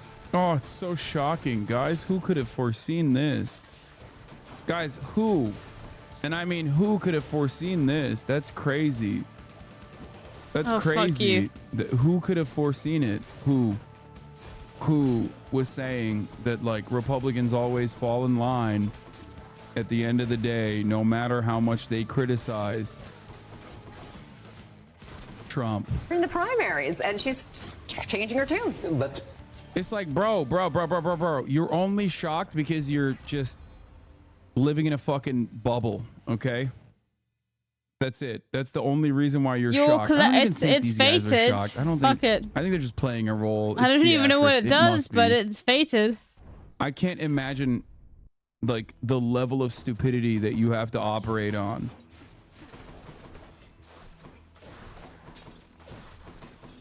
It's like, how is this shocking? Preface this, if we could, with the fact that Nikki Haley's already done this before. In 2015, she equated Donald Trump to being a kindergartner during the 2016 primary campaign, and then she ended up going and serving in his administration as UN ambassador. But this year, it went to the next level. She called him unhinged. She called him toxic. She said that the most harm he's ever possibly had is getting hit by a golf ball when he's sitting in a golf cart. She's called him chaotic. She said so many meanie bobini words this time. It's just like weird. I know. Suggesting that chaos follows him. I don't want a president who is going to praise dictators. He's weak in the knees about Putin. She's questioned his memory. She has blasted the amount of debt his administration incurred. He took a shot at her husband when he was deployed overseas in Africa, and she went on to call him disgusting, awful comments. This is somebody in Nikki Haley here, though, who is understanding that the power structure of the Republican Party lies with Donald Trump. And last night, her to the Hudson Institute. In Africa? That's insane. Who lives in Africa? Did you know? Why are you African if you're white? I don't know. If you continue to want to have a place of relevance in the Republican... But we want a strong Republican Party. I don't understand. And she is... We want a strong Republican Party, and she is a representative of said reality. She is the perfect representative of a strong Republican Party. This is what you wanted, Democrats. I don't understand. Meanwhile, thank you, Themacius, for that link. A group of Nikki Haley voters from Vermont to Arizona met with President Joe Biden's campaign on Wednesday night, almost immediately after she announced their plan to vote Donald Trump, the Daily Beast has learned.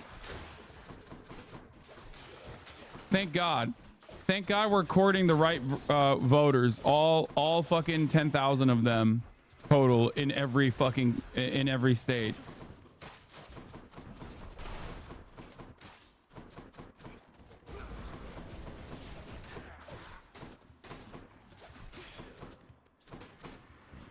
Oh.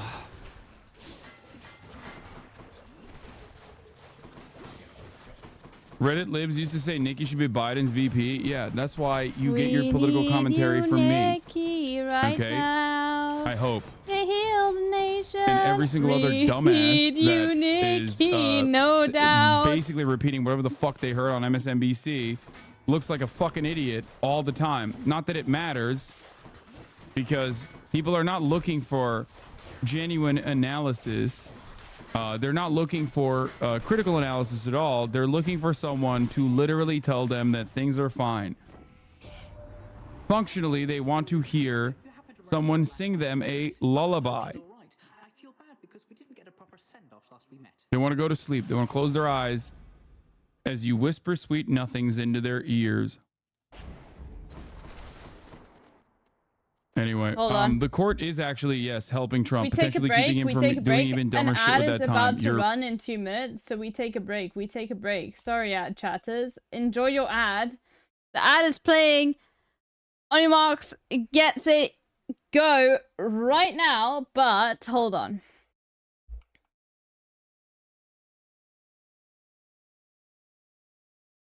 We're playing this thing that I just added. Yeah, don't worry.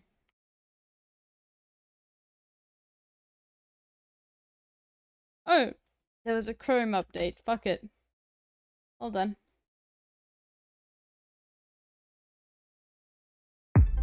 Israel to be an apartheid regime in 2021. Amnesty International declared Israel to be an apartheid regime. Don't fucking stop me while I'm cooking, you baboon in a suit! The chef is in! About to give you a fucking Chelsea Green, you donkey! Donkey!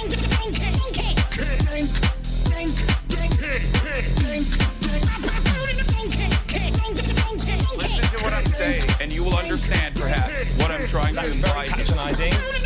Yeah, I am being patronizing. I don't know who the fuck you are, and you're over here chirping all the way from fucking London about you want to fucking free Palestine, but also simultaneously you're talking about how both sides are fucking fine. Shut the fuck up. You don't know anything, okay? Who the fuck is this pink-haired twink?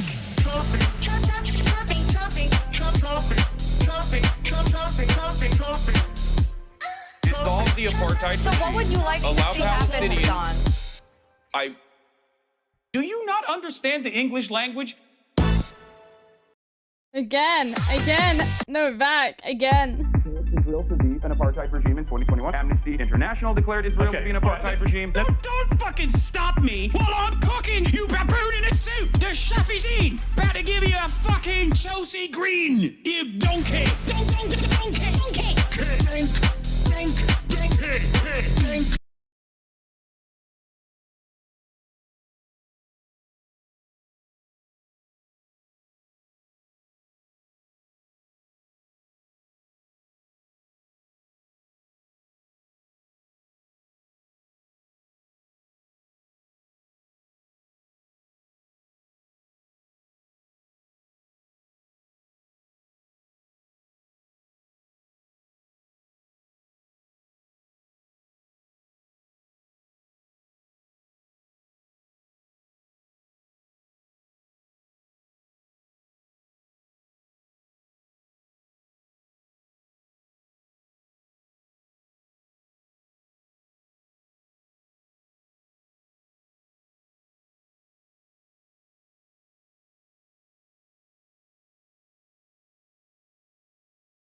Oh, and I forgot to click it. There we go.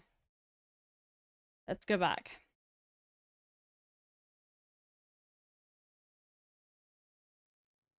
You know? Republican Party in the Trump era, you must maintain an allyship and at least be somewhat close to Donald Trump.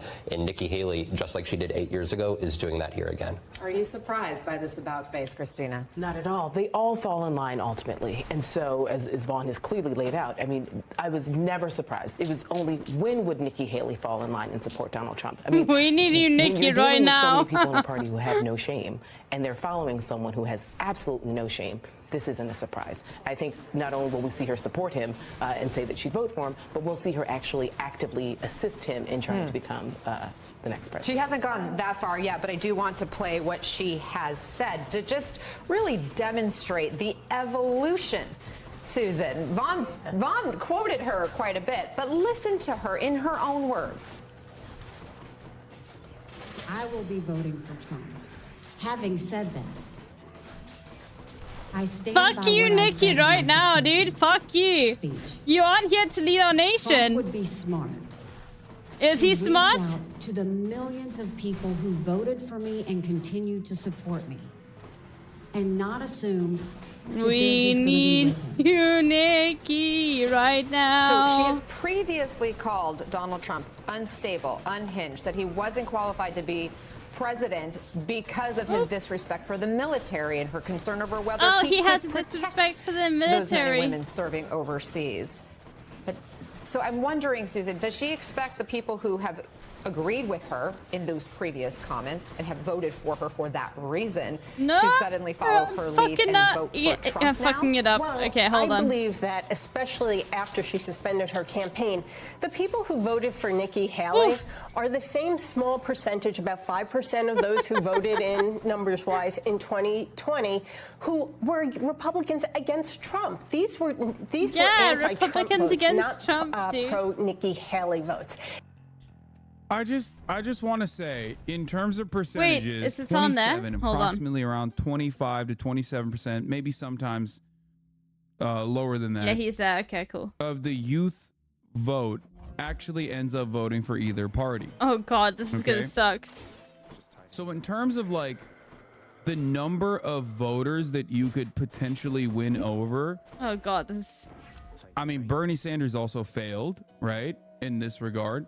But there is an unimaginable amount of young voters you could potentially court. Okay, 5% of these voters that have voted in this demographic that loves voting is inconsequential in comparison to that. Let's see.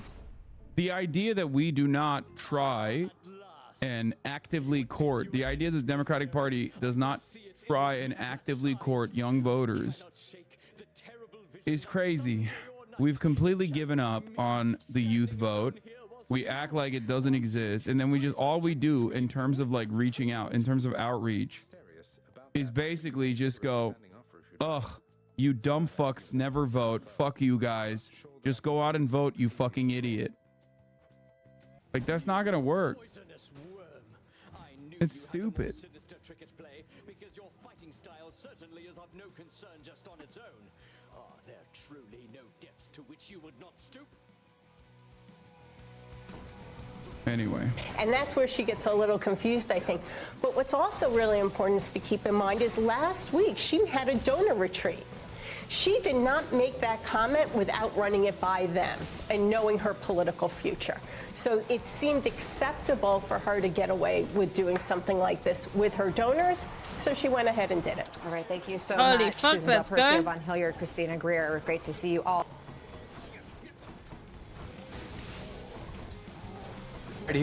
Dem's message to voters, like you talk about Bradley Martin. Yeah, we'll get back to the Bronx thing in a second. I do want to briefly cover this very funny thing that happened on Fox News. Customs and Border Patrol has encountered migrants from 150 plus countries. New from Bill Malugan, the national correspondent for Fox News. He went to the border and he interviewed a bunch of the people who were crossing the border illegally. One of those people was a Turkish man. A Turkish man who crossed into Jacumba, California illegally with a group of other Turkish men told me he paid $10,000 to a cartel and expressed shock. He crossed the border and literally said, "Why is this so easy? We need more fucking border patrol." Did you have to pay a cartel? Yes. How much? Around 10,000. 10,000? Yes. In fact, the American people is quite completely true. Who come into this country, they don't know. Well, okay, I'm good, but how if they're not good? How they killer, psychopath, else? No guarantee of that. Why? Bro crossed over the border and immediately became a Republican. Yeah. Okay, gets fucked. God, I love Turkish Theseus, people. We are so fucking stupid sometimes. Okay, Jesus Christ. He's like, how do you know? I'm good. Thanks for believing in me, my good shade. Easy clap. How you know? In like no security check, no background check. No security check, no background check. You're worrying about who's crossing the border? Yes. Of course, me, because I'm like, people are not look normal. Did you have to Check. Lol. I love this guy.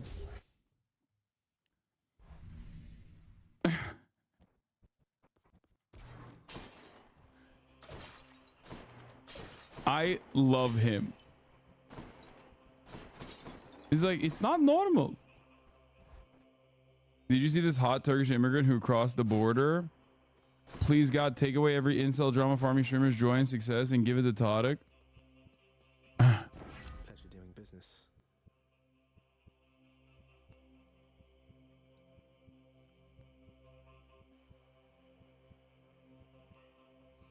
He mad as fuck. The cartel not doing background checks. Yeah, no, I'll take it. I will. I'm sure Lady Artemis won't mind. This one, I guess. My buddy thinks 90% of the people crossing the border are criminals. So crazy. Yeah, dude, totally. I mean, this is why this is a psyop for more Turkish immigrants in this country. Okay. I've never seen, I've of course covered the whole like ladder kicking mentality that a lot of like second generation immigrants whose parents might be originally undocumented citizens before. But in my life, I've never seen someone kick the ladder while they are literally on the ladder. Okay. I have never in all of my years of doing political commentary ever seen someone directly make an argument for why he shouldn't be allowed in the country. Sure. He's like, listen, you don't know. What if I am rapist? What if I am psychopath? Doesn't this completely debunk your pro-illegal immigrant takes? My pro-illegal immigrant takes. Listen, I want more illegal immigrants so they can also see the top of the hour ad break, okay? You know this already. That's why you thought you could fucking bait me with that bullshit ass bait at 255, okay? I want more illegal immigrants in the country so they sit around and watch me at twitch.tv/Hasanabi and see a 3-minute ad break at the top of the hour.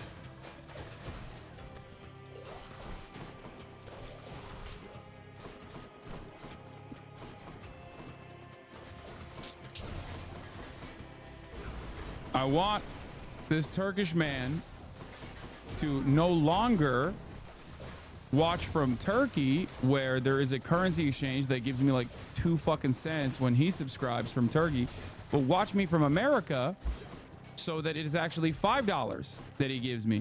$5 to subscribe. Okay, at the top of the hour, where there's a 3-minute ad break.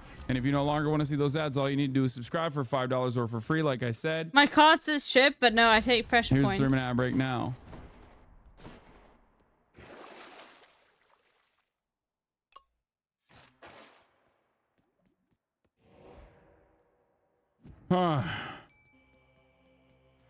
Okay, let's see if we can get a mega fish. Hold on. I'm covered. Oh, okay. That was too quick. Fuck him. Okay, fuck him. Sorry, that's bullshit. I hate that. Shut up, Volo.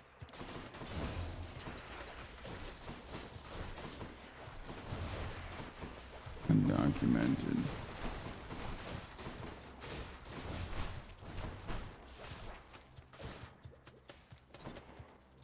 I don't want to hear any of your bullshit. How do I refund a game that I gave someone else? You gave me this game. You want to know how many hours I have in this game? It's Hassan is on the counterattack after the multiple probably crits in the yesterday. 70s right now. 70s of hours. No, you can't get it back. The full vid. The president has the authority to do something about this unilaterally. Turkish migrant says Congress America should be worried how about cool that how easy was? it is to cross the southern border. The government right now. Why isn't he doing I gotta grab my food. Why should he have to do it unilaterally? Why should Oh no, I got poisoned. Where is it? There we go. Okay. negotiate it? I know, but wait. So, you're right. He took many executive actions before. But in order to deal with what's happening at the border, in order to deal with a broken immigration system, you need law. As you saw on the right-hand side of your screen, Bill Maloogian talking to a lot of Chinese and Turkish, See? primarily people crossing the border, while Fox It should News be a has pressed the White House on Oh climate no. action there. You saw the cameras that are capturing the people who are coming now into mostly Southern California. Bill Maloogian's live in Yacumba. This is the most concentration that we're seeing on the border now is the entrance through California, Bill, right? Martha, it is, and it is not slowing down. Our CBP sources tell us another 120 Chinese nationals crossed illegally yesterday right here in the San Diego sector, and we were there to They're gonna be like, South Africans are coming in legally. yesterday afternoon. All the illegal South Africans. A mass illegal crossing through private property made up of predominantly Chinese Oh, and Turkish nationals. the illegal South Africans are immigrating through Texas. Oh, holy moly, dude. One guy even spray himself down with cologne as he was walking. We tried to chat with some of these people. That guy was definitely Turkish. What? The cologne one, 100%. I don't need to know. I know.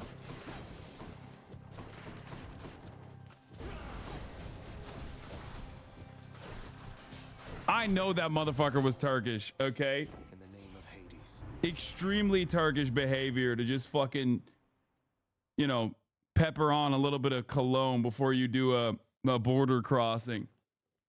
Respect. Why are they saying that? Well, because they want to shit on, like, the reason why they're mentioning the iPhones and everything else is because they want to say, like, these guys are not suffering.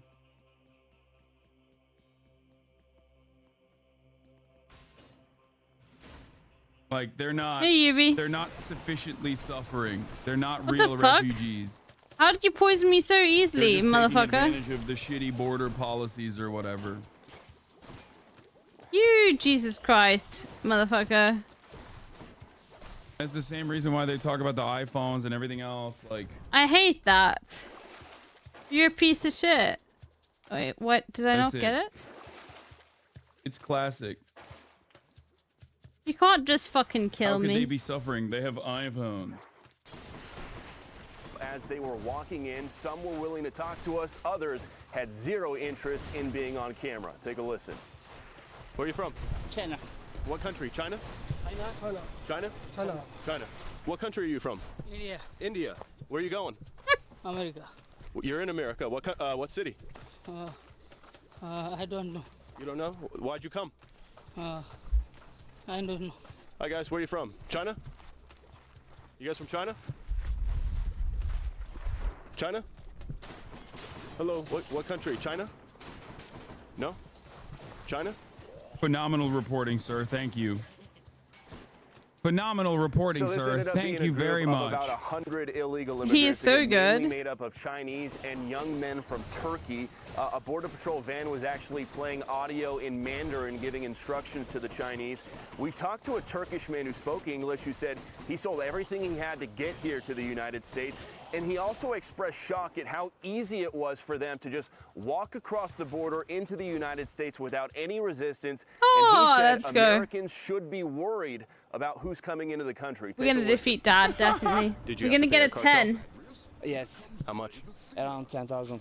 10,000? Yes. In fact, You the did a American Hades room people with is, Zach, bro. completely 100%, dude. Who come into this country? They don't know. Well, okay, I'm good, but how if they're not good? How they killer, psychopath? You're a duo? No guarantee of that. Why? Like In the middle? No security. No security check. No background check. No security check, no background check. You're worrying about who's crossing the border? Yes, yes. Yeah, we take it. Yeah, of course, me, because I'm like, people are not look normal. And I asked that. Dude, brilliant.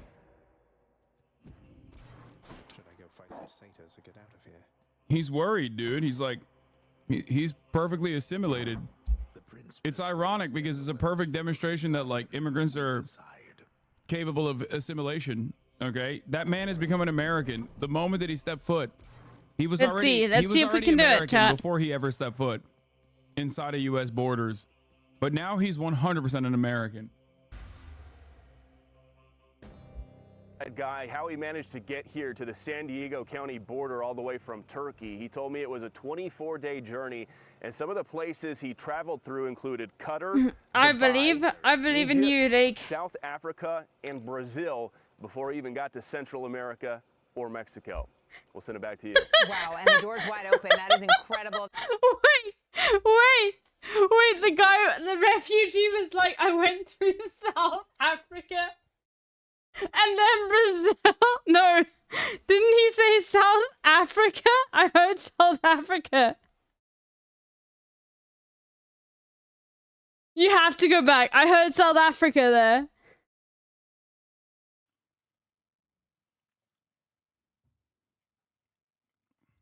I heard South Africa. He did say South Africa.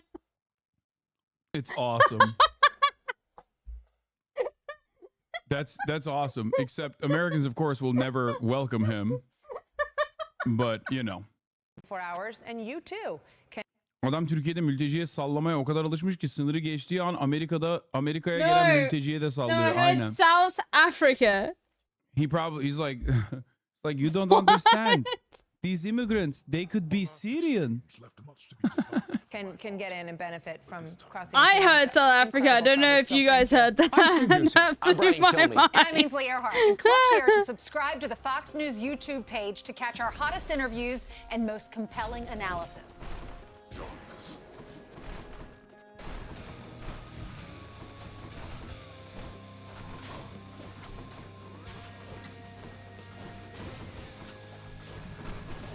Stop looking at me this fucking glycine shit, dude. Cringe.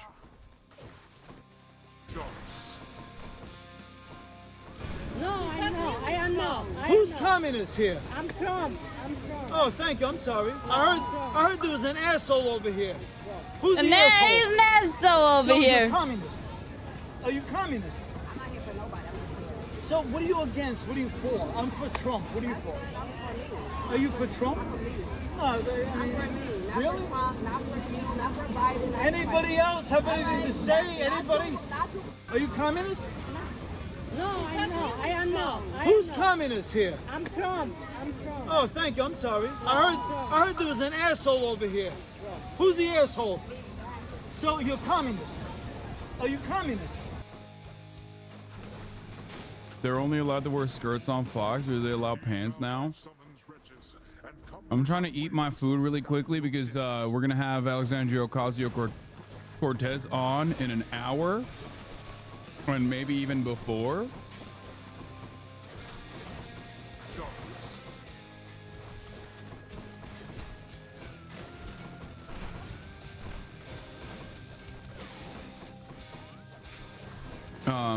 Trump will most likely mention AOC on the speech. Yeah, okay.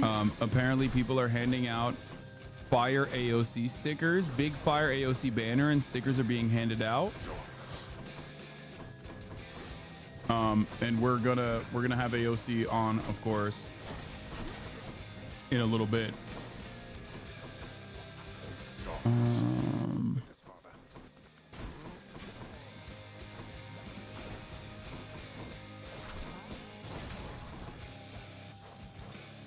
Let me eat quick.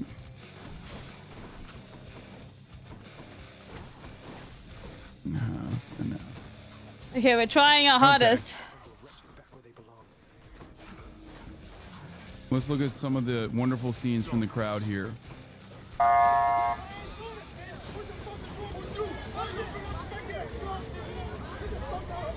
you gay? Are you a homosexual?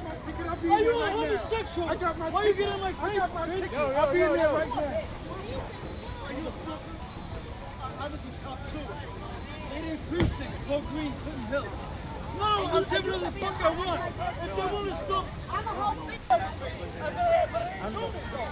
I ain't doing it, bitch. I ain't doing it, bitch. What the fuck is wrong with you?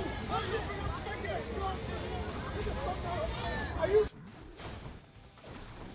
Traffic in the area is pretty bad due to closures around the park and some locals have vented frustration. One woman yelled while walking by, "The bastard ain't even here yet. How are you stopping everything?" There's a man repping Puerto Rico out here. Note the paper towels. Holy moly, let's go. Wonderful stuff overall. Here, we'll go. I don't know why the fuck Brian Johnson's there, but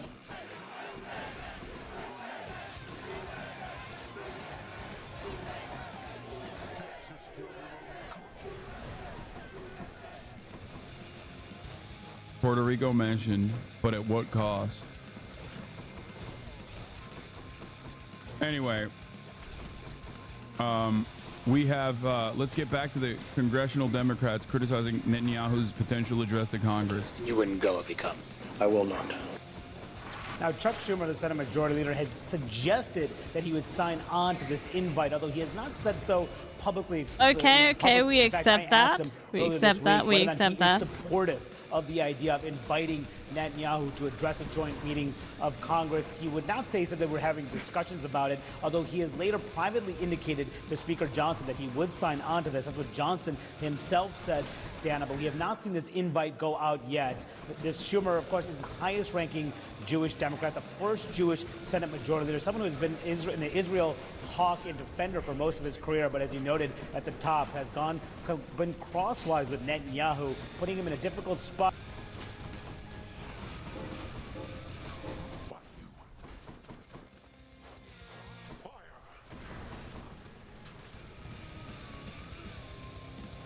Okay, Manu. Manu calling him a hawk? Respect. Anyway, here's Fox and Friends talking about AOC. React from the financial perspective. The author of Making Money, also known as the Money Man, Fox Business Charles Payne. Charles, another $7.7 billion into our debt. Yeah, and Peter said they're trying to help to address inflation. This is one of the things, some of the gimmicks that stokes inflation. Yeah. Think about that 3-year period when no one had to pay their student loans. The households had student debt, their debt went up. They didn't have to pay their student loans, so what did? They went out and spent it. When everyone's spending a lot of money that they're not earning, that stokes inflation. And then on top of it, it is so unfair. Again, listen, it's so interesting. There's 2 separate programs. Wow, he died. It's hard to get the details because they give them these God. names like low income, how did he die, chat? But let's just say the low income version of this, right, is $1.6 billion out of Can't be because I'm $1.6 trillion. cracked, but Thank you, Money Man. It's never the corporations, right? Very sore right now. It's never the corporations doing greedflation, right? It's just people having more disposable income that's bad. I love Fox News because they're like, we love the American working class. And you know what the American working class needs? Austerity. And then so many dummies eat that shit up and they're like, hell yeah, you're right, brother. I do deserve less money in my pocket. To me, it underscores the fact that most people who have college degrees in this country are the most blessed people on the planet. They will live longer. They will make millions of dollars more than their American counterparts, millions and millions of dollars more than anybody else on the planet. Their kids will live in less violent neighborhoods, and that they will live a better quality of life. They don't need bailouts. What's that? That's really funny. No. So the answer should be making sure that everyone has American college education. Hold on. What's that? World tour. Hold on.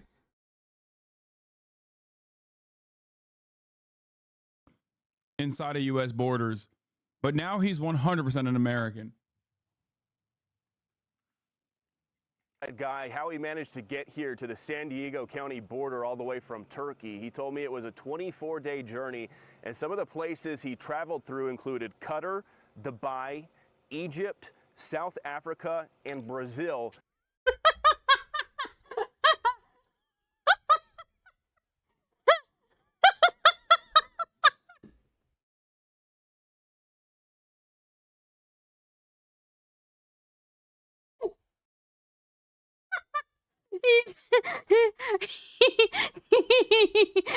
No, he traveled from South Africa to Brazil.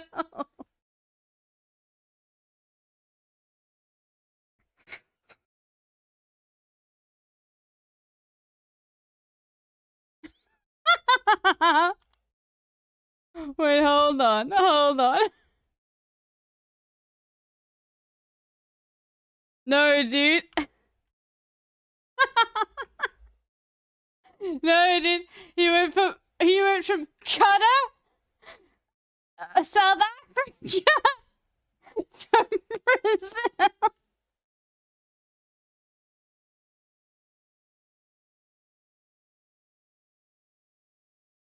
No one's going to South Africa, bro. Just so he could get here.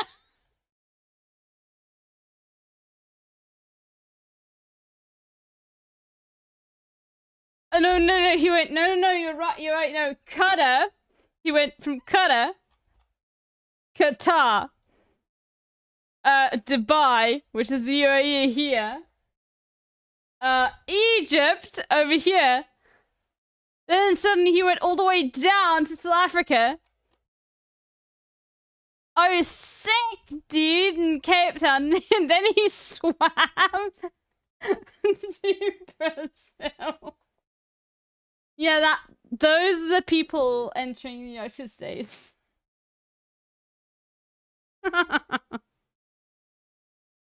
Yeah, why didn't he go to France? Anyway.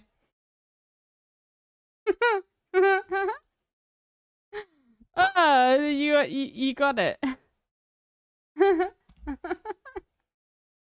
All of those, dude. Every single one.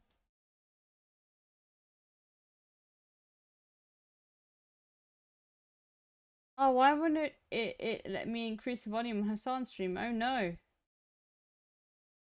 Mortal enemy. I know, it's a huge problem. They're neighbors. AOC was asked about the president's going to the Bronx. Oh, AOC. And this is how, which he surmised. He's hosting a rally to try to con people and try to fleece them out of every dollar that they have to fund his own legal fees. And by the way, he's doing it in the South Bronx, not to make a point, but because he's got court. No, I'll make a point. AOC, you gotta shut up. I have to riz people. And he can't leave the 5 boroughs because he always has to be in court. And so it is truly an embarrassment to him. And I am looking forward to the response of everyday Bronxites talking about how they feel about Welcome to the House of Hades, and thanks for dying. See you, Hypnos. I just got back shortly before you did. Back in one piece. Thanatos, I wanted to apologize for the last time I approached you with a bottle of the real thing and give the whole exchange another shot. Would that be all right? You're asking my consent to give me yet another lavish gift. Sure. Permission granted. Though what makes you think that your approach this time is going to be any more successful than the last? I don't know that it will. I never really know exactly where I stand with you. But I know how I feel. And I'd rather be upfront with you even if it means risking our relationship such as it is. Our relationship? It wasn't long ago you were prepared to throw it all away while making for the surface, if you don't recall. But now you're saying that you care for me. And what exactly, Zagreus? What exactly? Yes, that's what I'm saying, Than. I should not have left the way I did without letting you know.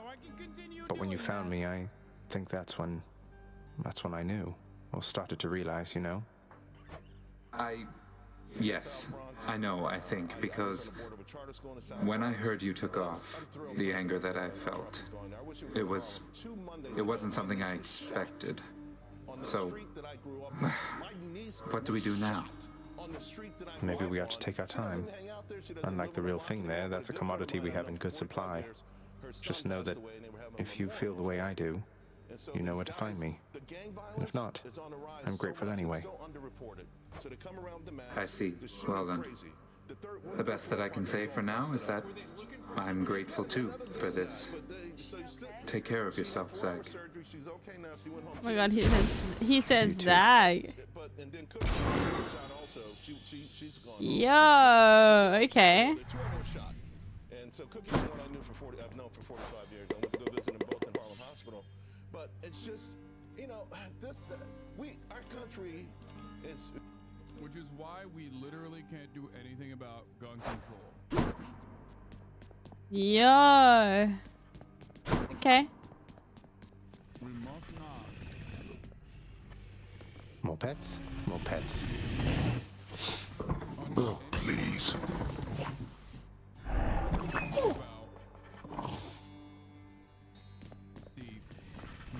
How goes your heated rivalry against the greatest king of Athens lately, boy? Your battles with him and the Minotaur must be the talk of the underworld of late. Admit it, Father. Theseus was the only hero you were able to recruit to stand against me. All the while he gets to boast about being the champion. Well, was Heracles too busy for the task? Speak not to me of Heracles. You know these heroes by their deeds, not by their character. Heracles is fortunate he's in my brother's favor.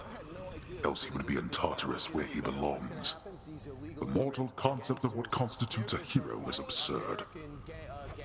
So true. You should have asked the expert, I suppose. Orpheus is with Eurydice, I guess. The head chef always wants fish. Here's the latest cat, chef. Pleasure doing business. You sure that you're all right with everything? I wouldn't want you to be caught up in the middle of all this. If you so much as said to call it off. No, Meg, no, Meg, come on, no, are you kidding me? I mean, I couldn't be happier about it, really. You deserve this, as long as you're happy yourself, right? Oh god. Oh, thank you, Dusa. You've always been so kind. I don't quite know what to say. Hey, now, that's my line. Look, though, I better get going, but I just want to say this is great news, all right? Thank you for telling me. You're right. And same to you. Somehow I always knew, that you were not my birth mother. I mean, look at Hypnos and Thanatos. There's no way that I could have been related to them. Everybody knew, and yet, when I finally learned for certain, it was still a shock. I always knew, in turn, that you would learn the truth of it eventually, and I was fearful of what would occur after that time arrived. I'm grateful it has come and gone. Though, tell me, I still find I call you child. Is your preference that I cease to use such terms from this point on? No, I don't know. Please, it's quite all right. You may not have given birth to me, but you still cared for me. I never doubt that. Likewise, are you sure it's all right that I continue to address you by name? Yeah, you're still my mummy. Maintain party loyalty as a direct consequence of experiencing the civil rights movement. And it is more than all right, my child. One more run, chat. Una más? It's basically, it's ultimately marginal, but the more removed you are from. One more. The more removed you are from the direct impact of the Voting Rights Act, the less likely you are to vote for the Democratic Party.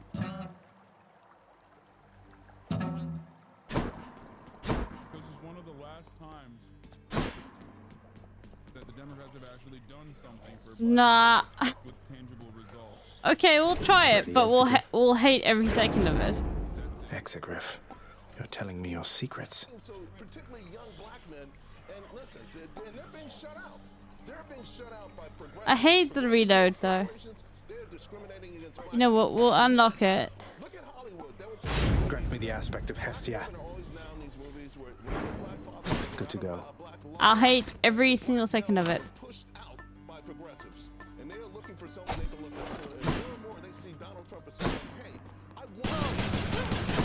Hey, that chap felt different somehow.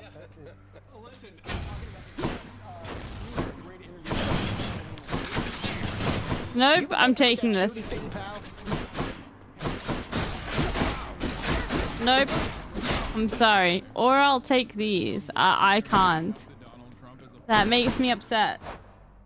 It must be that. And not the thing that I said, It which makes is me that the upset. last time Like, the I hate Democratic it. Party did something like tangible for the black community is so fucking long ago that every generation removed from that tangible thing that the Democratic Party did for the black community leads to less voter enthusiasm. You know, it's probably not what I'm saying. It's probably what he's saying that's correct. There we go. My favorite thing also is like, obviously none of this matters because Republicans don't give a shit about courting the black vote.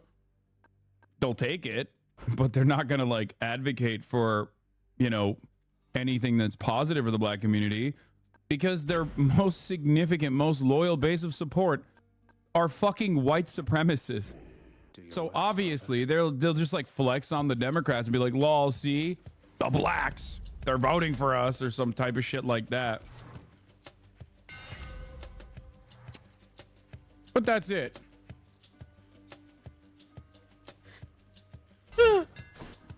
Sharpened. Anyway. Bronx tomorrow night. Listen. I think the Democrats have been dropping the ball. I mean, you see crime, you see a woman being dragged.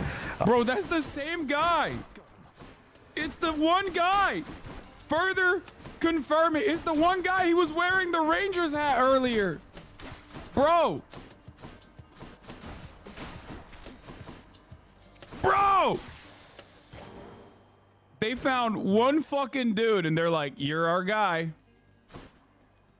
With a belt, you see all type of stuff happening in the Bronx, and they're just gaslighting it, bell? acting like it's not happening. So I just think it's the perfect opportunity for people to speak up. And a lot of bad things are happening. A lot of people can't afford groceries, and Trump is speaking to those people in those barbershops or people that just can't afford this lifestyle that they had probably 4 to 5 years ago. So this is just, I think, you know, once in a lifetime opportunity. The fact that Trump is going there to a spot that is deep blue, that should send a deep message to Republicans once again. Step up your game. It's a great message. However, you know, we're all impacted by the same thing, and that's the economy. Is this dude Dominican? Trump is on? Wait, no, he's not. There ain't no way he's on already. Oh my God. Oh my God, I gotta eat fast.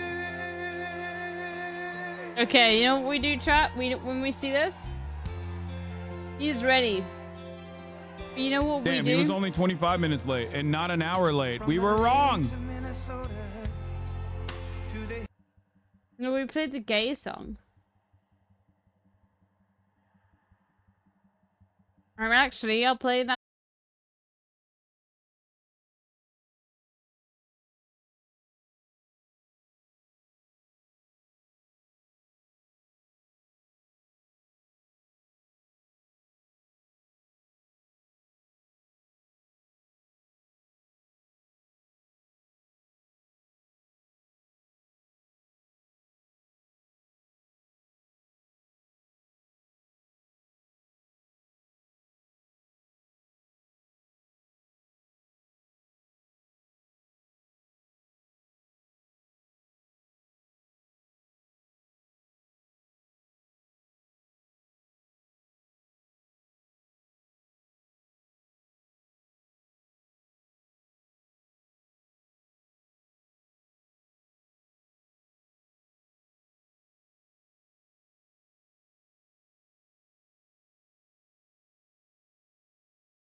I honestly think the companion to that song, I'm gonna look at your Discord in a second, is literally this. Like, then that song was made, but then Lil Nas X made a song about Noah. And I was like, what? No, that goes together. Am I the only one wrong in that? Like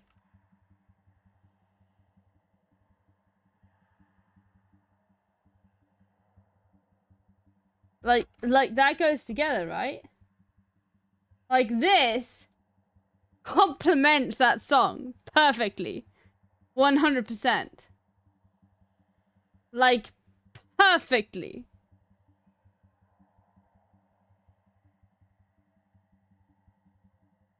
Why is it not playing? Fucking South African internet, hold on.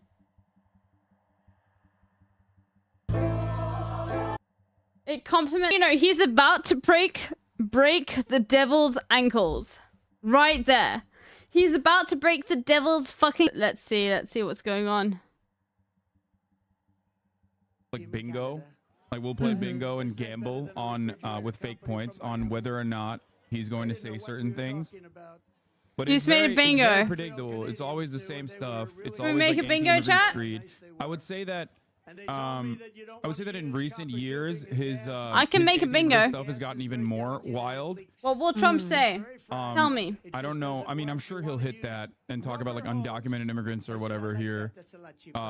And bring up like 82,000 things of that nature, but usually he's just very sassy and you know, What a I guess bingo very baker. telegenic and very charismatic to that audience specifically. Whenever he talks about his own personal We'll make one for his own son. personal gripes like hairspray or things of that nature. Problems whatsoever. Anyway, I started the project, laid the rubber hose, mixed the water and the salt. What are we Beautifully making? Together. I was down there when they were doing it. They Okay, said, what "You do we gotta need it to right." for Trump bingo? What And do you guys covered need? The entire rink with concrete in 4. China. Literally, you had to see this scene. Concrete trucks. What else? Operated by the Teamsters. Do we have any Teamsters here? Believe me. Oh damn, he's shouting out the team. You gotta make sure Wow. that O'Brien, he's a I good can't man. spell that, but next He one. endorses Trump. I think he's Immigrants. going to, actually. Wow. But the Teamsters that Sean stretched O'Brien all is the gonna way. endorse Trump. I can't even US spell trucks that. stretching all the way Is from Sean the O'Brien Wallman rink, which was, let's say, at 16th Street, all the way Freezer and back to MAGA. Harlem. Making some, One contiguous port. you know, It was a day and a there's been half some of weird stuff pouring with concrete. Holly and One some of these other contiguous races too giant that surface, I as you find know, the concerning. Migrant crime. He met with Trump. 3 months. I remember. Yeah. And it was very The biggest expense I was guess it was actually relatively the demolition. controversial, and I thought he was just like, you know, Hillary Clinton. Let's just say what he Hillary. considers to be like politically appropriate, hedging his bets, but who knows? Sleepy Joe. Sleepy Joe. And I think that Senate race is tighter than should be taken for granted. So it was Who else? There's plenty in politics and actually throwing your weight. Who else? And I think that's What the part else? that's starting to get What else is happening? Moderators, if you're here, exclamation mark, sec game, exclamation, AOC, AC. Can you imagine? He's Terrifying, being tried but funny in at a the court same with a time. crooked judge. Yeah, I Can you mean, that's believe why this? he's affected. Crooked. He'll mention it again. And highly conflicted judge at that. But everybody was there, and it was really something to behold.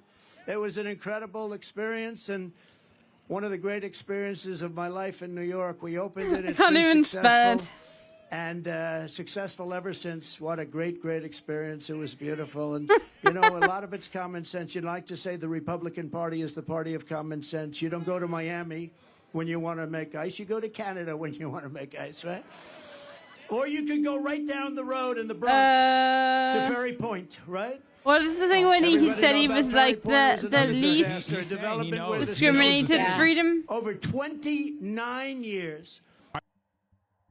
I doubt he's ever been to the Bronx until this moment. Like, I highly doubt that he's ever frequented the Bronx. They were spending money. You know, trucks were going here, dumping. Like they indicted me. Abortion. Here, dumping, getting filled up with the same stuff. This went on for years, back and forth, the same stuff. They were feather bedding. They were doing lots of bad things. But really, they didn't know how to get it done. They had no idea how much money they were spending. And when asked how much they spent, they said, we just don't know. That's been going on for years, decades. They were unable to do it. And at the time, the mayor, Michael Bloomberg, said, no, it's all Okay, right. Hunter Biden, we've got It's that. okay. Now, Michael Bloomberg was the mayor, and he called me. He said, I have to get this done before I finish my term. It was very Police? important to him. He was I'm embarrassed surprised by it. they're Everybody booing was Michael embarrassed. Went Bloomberg. through- He was a Republican He went mayor. through Mayor Cox. Yeah, He went exactly. through a He's lot of just different weird. mayors. Black Almost people. 30 years, remember that. And he said, in all fairness, he said, I want to get this done, and you're the one that can do it. You're the only one that can do it. FBI. And I said, and I will do it. I will that get it done. denamed. It used to be called Trump Links. It's what I questioned Michael Cohen about. The name is not going to BLM. BLM. Kicked off the financial fraud case. Okay, Crooked Hillary, Sleepy Joe Biden indicted. They were about to indict me. Ukraine. It just got taken over by Bally Corporation. Now they renamed it not long ago. Russia. I didn't know he had a. I didn't know he had a golf course there. And let's Yeah. get the hell out of Okay, here. so he has been to the Bronx then, for sure. Probably for a ribbon cutting. Yeah. College protest. For his They had golf course. spirit like you've never seen before. And I can't it spell was college. magnificently I'm. designed by the great Jack How do you Nicklaus, spell who college? told me, I don't want to make any more Cole money. They paid me Edge. enough. They all Cole got- everybody get paid a fortune. Jack said, I don't want money. Edge like I that. just want to see it get built for the people of New York, and that's what we did. But everybody, just like Jack, they said very similar things. These guys were rough and tough, and they made a lot of money, but you'd think they'd want to make more, but they didn't. They just wanted to get it built. And in just a little more than a year, so this was going on for 30 years, including, think of it, just a magnificent thing to watch. You had to watch these people working. What just else? the What else? opposite What else? Of what took Chat. place for the first 29 I'm sitting years. this in Hassan's chat as soon as it's done. We had a magnificent world-class golf course that many of you have played now. Yes, and it's rated as one of the best public courses Iran. in the country. It's so And crazy then to me that she's Is talking a about good this one? built a beautiful because clubhouse, this one of the golf prettiest course I've that seen, he is built it, talking about completed. is The project literally was the source absolutely of a beautiful. financial It fraud opened or to investigation. And that was one of the we're- largest settlements that he just had to pay. Like this whole thing about how he's totally broke and bankrupt is because of this golf course in the Bronx. Because he tried to take out insurance. What on else, it. Chad? And he claimed the value of his properties Patriots? was way higher in order to get like kind of the insurance payout on it. But then he claimed on his taxes that the value was much lower. And we kind of caught this and a couple years ago when Michael Cohen came before Congress. This is kind of the start of one of the question lines that I had about him. So Cohen says, yeah, he did do this. And he goes, here's the accountant you can ask. Here's this guy you can ask. Here's that guy you can ask. And the New York Attorney General, Tish James, she saw that. USA. And they started an investigation. And that was What the result else? of this massive settlement that just came out like in February. What about And what so about he's like now, like Trump is so super broke right now, precisely because of this golf course. Okay, Or we rather, send in no this. small part because of this golf course that This is enough. in the Bronx that he's talking about right now. And he's here, but he's like busing in all these people from outside the borough. It's like absolutely insane. Yeah, it should be noted that Donald Trump won 15.9% of the vote in the Bronx in 2020. Nah, even which, if it's MSNBC basic as and other fuck, we outlets send this in refer to as Hassan's a chat. 7-point Hold on. increase from 2016. Yeah. But it doesn't matter. It's still 15%. So it's not like there's a lot of real momentum for Trump in the Bronx at all. How dare you? This man came in, he put up his own money, he did an incredible job. You were building it for 29 years. How dare you ask for this to be terminated? How unfair is that? Deborah James, a great Supreme Court justice. That's all I can tell you. And we won the case.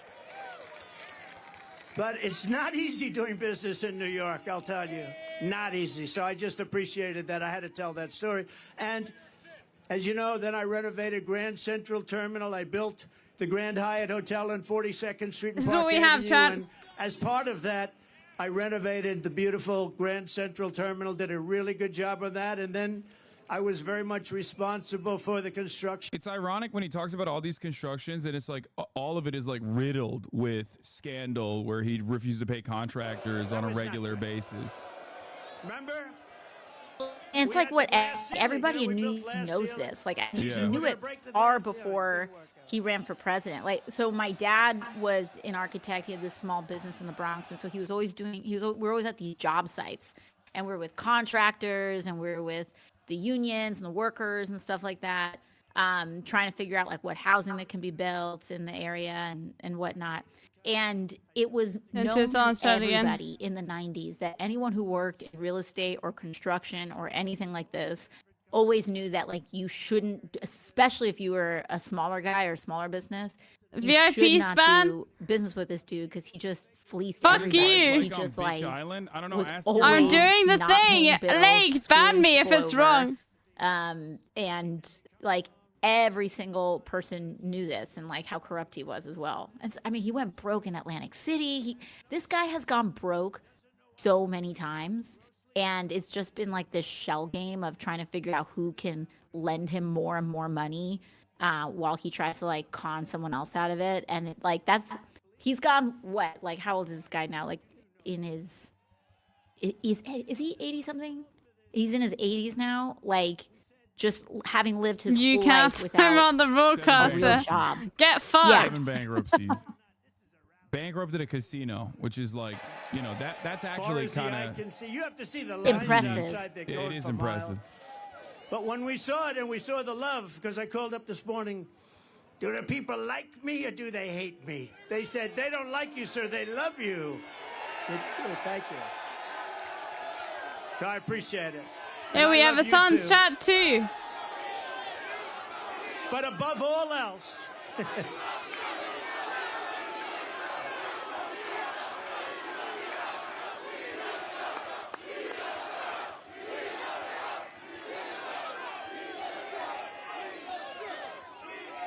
boy, look at all the cameras back there. That's amazing. That's the fake news. Boo. They're booing.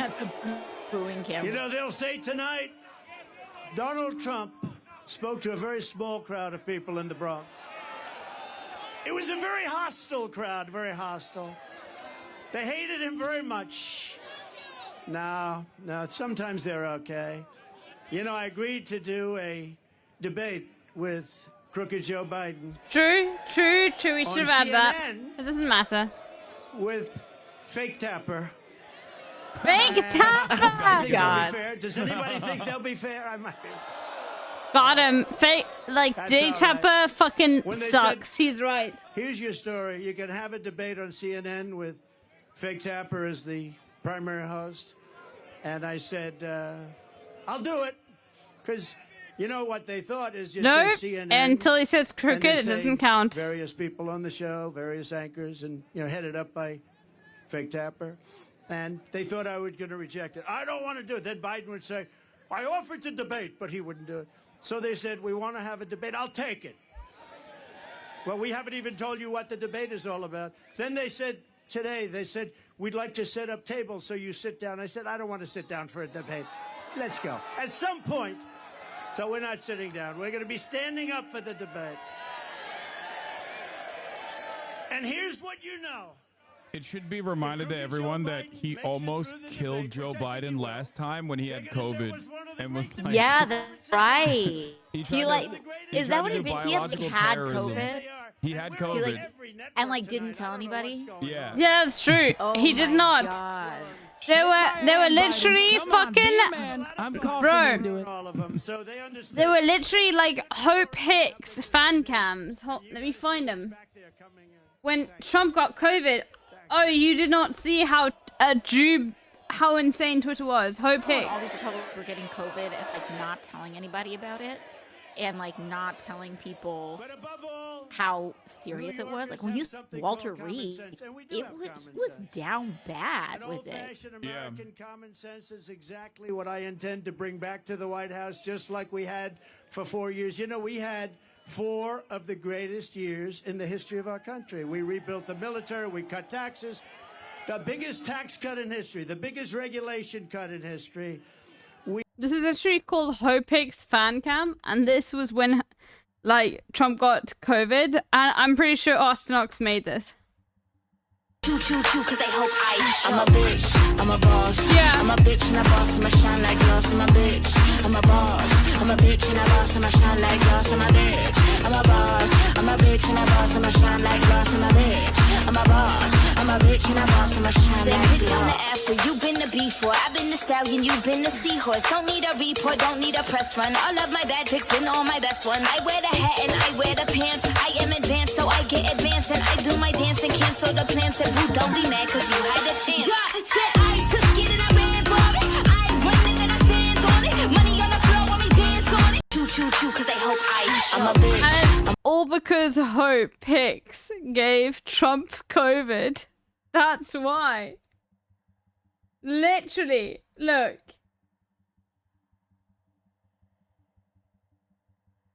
Hopix literally gave Trump COVID. Hold on. There's another one on Twitter. Let me find it. And also conducting the Abraham Accords, completely sidestepping the Palestinians from the conversation. That is a major reason. Very happy. And Biden can't do it. He doesn't know he's alive. You know, see all the stairs here? Stare, two of them behind me, one in the middle. When he's finished with his 2.5 minute, you know, do you ever watch a speech? They last for about 1.5 minutes. When he's finished with his speech, he can never find the stairs. He can never find the stairs. And when he does, it's not a The pretty only reason why he picture talks either. about this is because he's also fallen down the stairs before, so with he that. loves being like, No, this is Biden not falls what we down the need. stairs all when the you time. see President Xi of China, when you see Kim Jong-un of North Korea, when you see Putin, and you see all of these people, they're at the top of their game, whether you like it or not, and they can't believe that this has happened to the United States. We have lost respect all over the world. We were the most respected country in the world 4 years ago. We were respected more than our country was ever respected 4 years ago. And now we're being laughed at. We're like a Do joke. you feel like and that's the not way gonna he happen. done this That's has not gonna happen. changed? We're going to do Like when you're watching him conduct this now, and the way he used Can't to do even his find the rallies, original. have they changed much at all, or have they remained pretty consistent? It's pretty consistent. I mean, the they're laughing at us narrative is pretty funny because Yeah. for obvious reasons, like one, America and its like global influence certainly got worse under the Trump administration. But beyond that, he also used to say exactly that about Obama. Like he would say that was like a major talking point for him in his earlier rallies all the way since 2016. He has definitely, I think he's just gotten boring, and he also no longer has the outsider effect that made him, especially against someone like Hillary Clinton, made him seem like an interesting person that people could like bet refreshing. on. But when he was president, Hey, before, I'm he trying to was make still sure you get the remembering, bingo. all the chaos and all the instability. It becomes a lot harder to maintain that outsider's posture. And importantly, for the people that are before me today, we are going to make life in New York affordable again. It's gotten totally out of control. The minute crooked Joe Biden shuffles out the door, Biden, where's that? build the greatest economy, the history of the world. Look, we had the greatest economy in history. Everybody here, where you have a small business or if you had a job, you were getting more than you ever made. And we had no inflation. We had no 1.4%, considered better than none, because frankly, none in its own way is a bad thing also. We had a The perfect Economist. number, 1.4%. It doesn't matter whether you're black or brown or We white don't want a or whatever the recession, hell folks. color you are. It doesn't matter. We are all Black people, I click Americans, it. and we're going to pull together as Americans.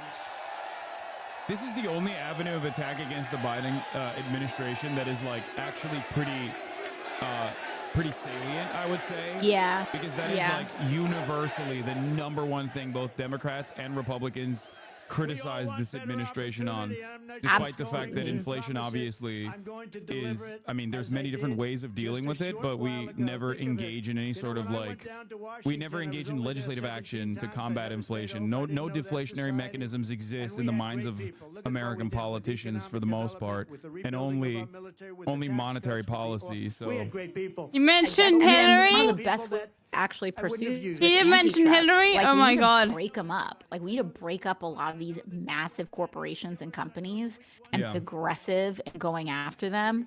And you know, the one bright spot in this is Lena Khan at the FTC. The Taunty USA take it then. Like DOJ today announcing that they're going after Ticketmaster.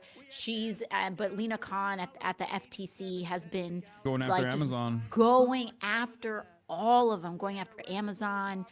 They even went after certain consumer protections, like Rite Aid started rolling out the facial recognition AI in their cameras, and this starts just sending tons of people to jail, and it's like notoriously unreliable, and also there's a lot of algorithmic racial bias in these. But yeah, so they started going after them, and Rite Aid got a judgment against them. The problem is that we need more Democrats when we actually have the gavels in these places to do antitrust policy, and there's just like so much corrupt influences from these large lobbies. Got a bingo immediately? Wow. Especially in tech. This? I actually think there's like a huge amount of influence in tech. Police? Okay, we didn't see this. We didn't see this. But maybe you saw it. Maybe you saw it. I didn't see it though. I think that's one of the reasons why antitrust doesn't get as much legislative momentum. But we do have people, again, like Lena Khan, that are doing an awesome job. They're the ones that are affected most by what's happening. Not only the fact that you've lost the use of your schools, your parks, and your hospitals. Joe Biden's inflation. I love New Yorkers in the Bronx chanting "Build the Wall." I was just gonna say, building the wall. Chanting "Build the Wall" in the middle of the Bronx. It's insane. People saying people having anti-immigrant sentiment in New York, one of the most diverse places on the planet, is ridiculous. Wall that we built 571 miles of wall. We had the safest border in history. Safest border in history. Within a period of 3 weeks. They're talking about building a wall to Connecticut. That's what they want. Designed by the Border Patrol, who are incredible people, ICE, who are incredible people, all together. I wanted to put up concrete plank for the contractors here. They didn't want it. They had to have hardened steel. They wanted 6,000, 7,000 pound concrete. They wanted rebar in the middle. They wanted different materials, harder to cut. So we had very hard steel, very good stuff. Everything was good. We had the panel on top. It was called an anti-climb panel. We had the best wall, and it was going to be, we're going to add 200 miles of wall. It would have taken about 3 weeks. And then we had the rigged election, and you know what happened after the rigged election? They took the wall, and instead of putting it up, they sold it for 5 cents on the dollar. And I said, these people really do want to have an open border. And that's this is another aspect. I mean, I am a lot more critical of the Biden administration, obviously very publicly. But this is another aspect of like the Trump conversation that is very frustrating, because a lot of people are like, oh yeah, well, you know, build the wall, build the wall. Meanwhile, Biden has pushed through a funding mechanism that will literally complete the border wall, while also simultaneously the administration doing eminent domain too, in order to continue building the wall, which I think is both bad policy. I think we can click migrant crime on that, chat. These people don't care. Do you think no or yes? They are operating on pure resentment. And that is partially the reason why we shouldn't ever capitulate to the right-wing framing on immigration. And immigrants at the same time. Absolutely. This is one of the issues that I think frustrates me the most, because this is where we see some of the most capitulation to the right. Say it. And the problem is that this resentment will never be fed. And so very often I'll see like Democrats trying to like play this political game, like this whole thing with HR2 and this border bill that with Republicans, and trying to do this whole thing about, like we came up with a tough border bill. What actions and in the Republicans rejected it as though it was some kind of solution. But the problem is that like we've been through so many cycles of this, where Trump or Republicans in general or Fox News, they'll do this whole like racial panic thing. Classic. This whole sense of emergency or chaos on the border. And then it resonates in Washington, D.C., and all these Democrats start freaking out, and they cobble together some bill that plows a bunch more money to CBP, plows a bunch more money into border facilities. And sometimes they will put money towards like some good things too. Like they will, all in the same bill, they will have money for CBP and ICE, but then they'll also put in a lot of money to like HHS and like the kids centers and like the humanitarian centers and stuff like that.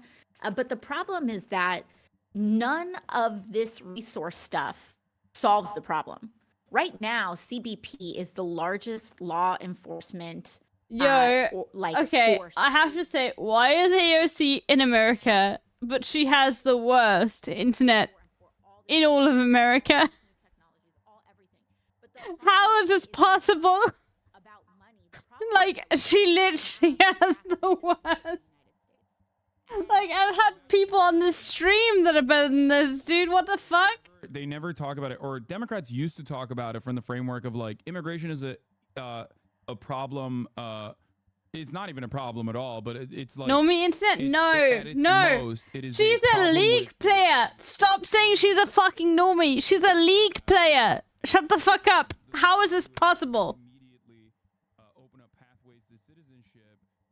Stop saying this is normies. They're normies. No, she's a league player. No, you're not allowed to fucking say that. No, I'm sorry. This is ridiculous. No, she's not a normie. She's played League of Legends. Normies play League. You are literally the most incorrect person in the world. Normies do not play League. I don't play League. Am I a normie? Why am I not because of that? I swear they do. Nope. You've ceded territory for no reason to the right wing. No. On immigration. This is American infrastructure speaking for itself. Basically, legitimize their position that it is actually a matter of national security when it's not.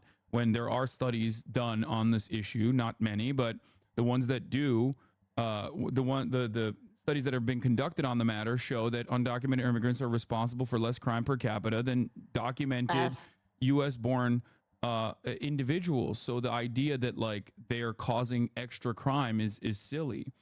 So no, it totally is. And what's even crazier about it is that we are in such a desperate need for people to fill huge swaths of labor in the United States. I mean, so many of these Republican states are rolling back child labor laws right now. Like, this guy's like, 14-year-olds let's are listen to Trump. getting hurt in meat processing facilities because they're rolling back like, child let's labor laws listen because to they're Trump. so desperate for workers. And they're so xenophobic that they don't want immigrants to contribute to these local economies. But like, I mean, even when I was on the road with Bernie in 2020, we'd go to places, Nebraska, Iowa, etc. And a lot of these communities that are feeding the entire country, like core, you want to talk about a national security issue.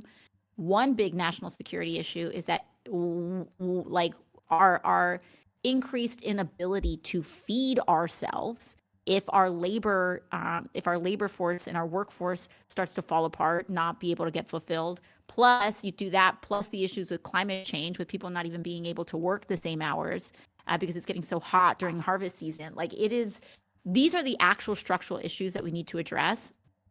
And like, as long as we do not actually expand people's ability to get in the, like people talk about getting in line, like there's no line, but if we made a line, if we actually created an ability for people to actually become a citizen in some sort of, and apply for citizenship in a normal way, that you don't have to be in a, get a 30-year wait in order to come to this country, then we'd be able to actually have the labor infrastructure necessary to serve huge parts of the country. But it's like, it is wild. Like, and the depressive forces on wages is very real too. Like, I've spoken with a lot of our building trades and our union workers in construction, and you have like all of these real estate developers that are acting in very predatory ways, trying to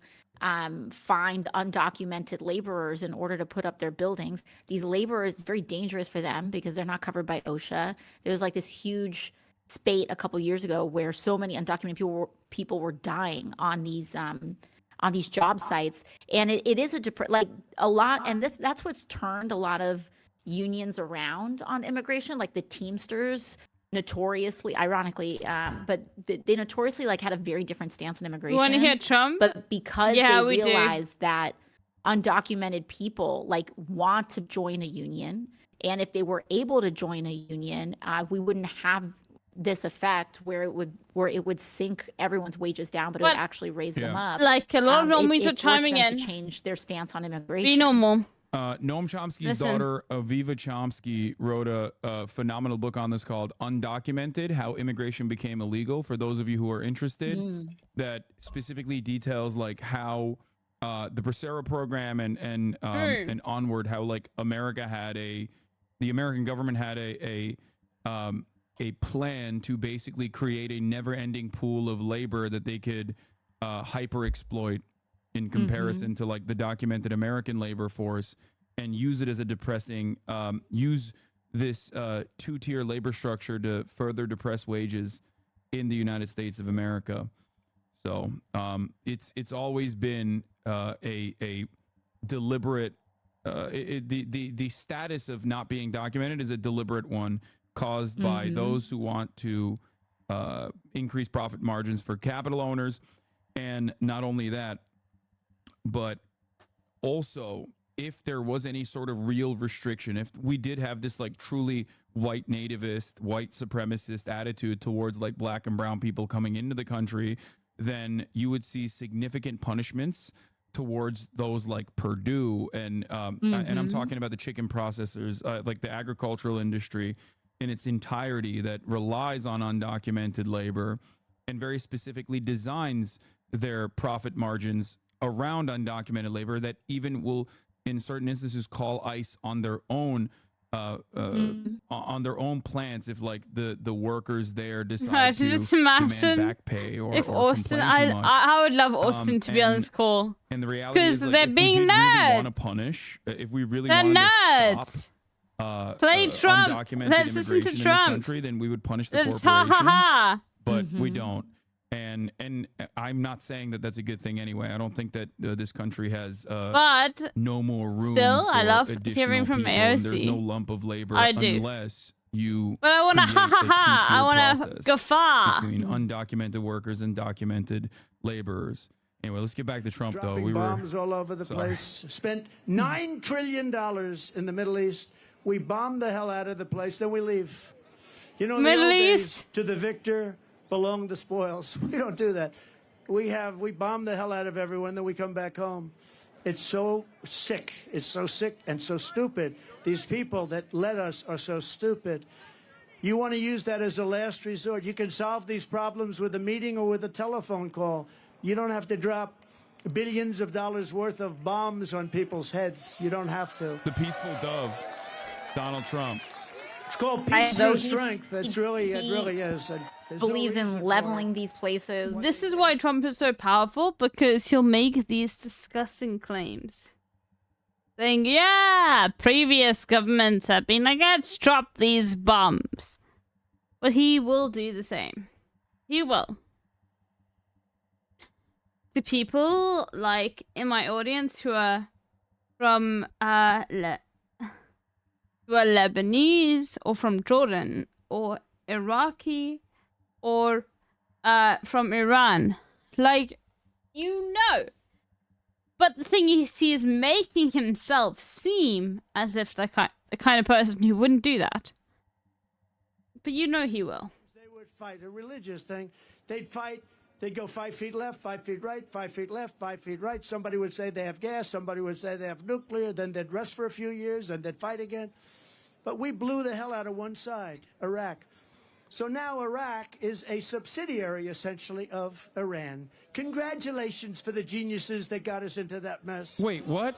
Because That's Iran... And what, nuclear? Again, like no you kind of say reconciliation nuclear? could ever happen with Iran because he threw away the Iran denuclearization agreement. I'm very critical of Barack Exactly. Obama's Nuclear administration, mention. but that was like a signature foreign policy accomplishment for not just the Obama administration, but it was an agreement that numerous European parties also were involved in.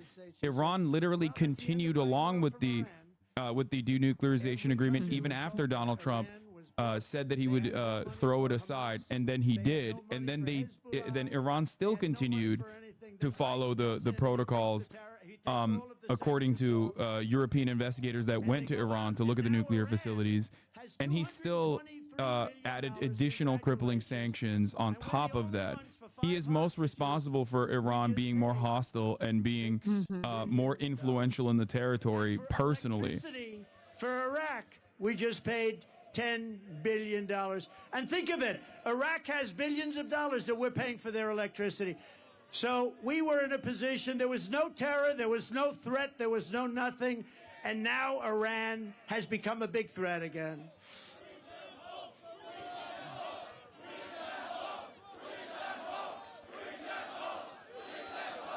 Yeah. Bring them home.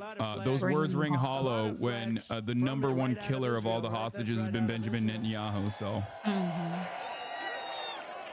But remember, I said it a month ago, and it's a terrible thing to say, but I believe it. Many of the hostages that you're waiting for, and everybody's waiting for, those hostages, many of them are dead. Many of them are dead. And it's a horrible thing. It's a horrible thing, but many of those hostages are dead.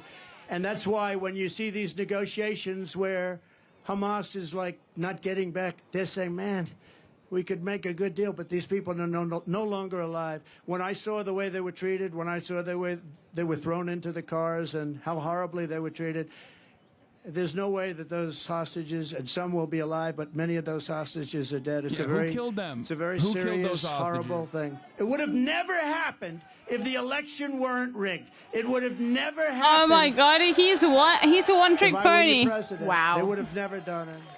Because we have so many young people here today, I want to talk about, just for a moment, about success.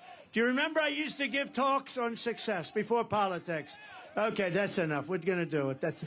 I know you're on our side, but it's enough. We're going to get them home.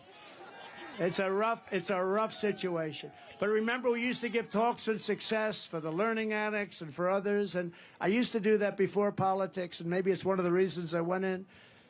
But because, well, bringing our city back, it starts with getting the right leadership. It also involves men and women just like you. But I talk a lot about success, and I No, get you paid can't money yet. to talk about success. I would have done it for nothing. But then because of politics, and if you take a look, because of politics, I stopped doing that. But I think we're in the Bronx. We have young people, people that aspire to success. And I just wanted to know, I'm so tired of politics. Can we devote 6 minutes to success? Okay. Oh boy. So he's on his right-wing podcast. There are through tremendous. Yeah, I've had really great is. success. I've had He's gonna entertainment. start talking about how to get a girlfriend and stuff. You know, He's gonna I ran he's for gonna start office. selling What his office course. did you run for No, president? Israel, How'd you yeah, do? his I won. Coaching course. Yeah. Actually, I won twice. You know, we did much better the second time. He so. won twice. You know, we got millions more votes the second time. But it doesn't compare to this time. There is so much more. We had tremendous enthusiasm when we, you know, I don't call her Crooked Hillary anymore. I call her Beautiful Hillary because I took Crooked crooked and used Hillary. it for Joe. I don't like using it for two people. But we had tremendous enthusiasm in 2016. We had Advocate stuff. unbelievable Oh, look at momentum it. Sleepy in Joe. 2020 because we did such a good job. In fact, one of the big problems in 2016 was the wall. It was the border. I fixed it so good that I couldn't talk about it in 2020. I kept You saying to my fixed it people, so I want to good, talk about the folks. wall. I want to talk Beautiful. about the great job I did on immigration. I stopped people from coming in.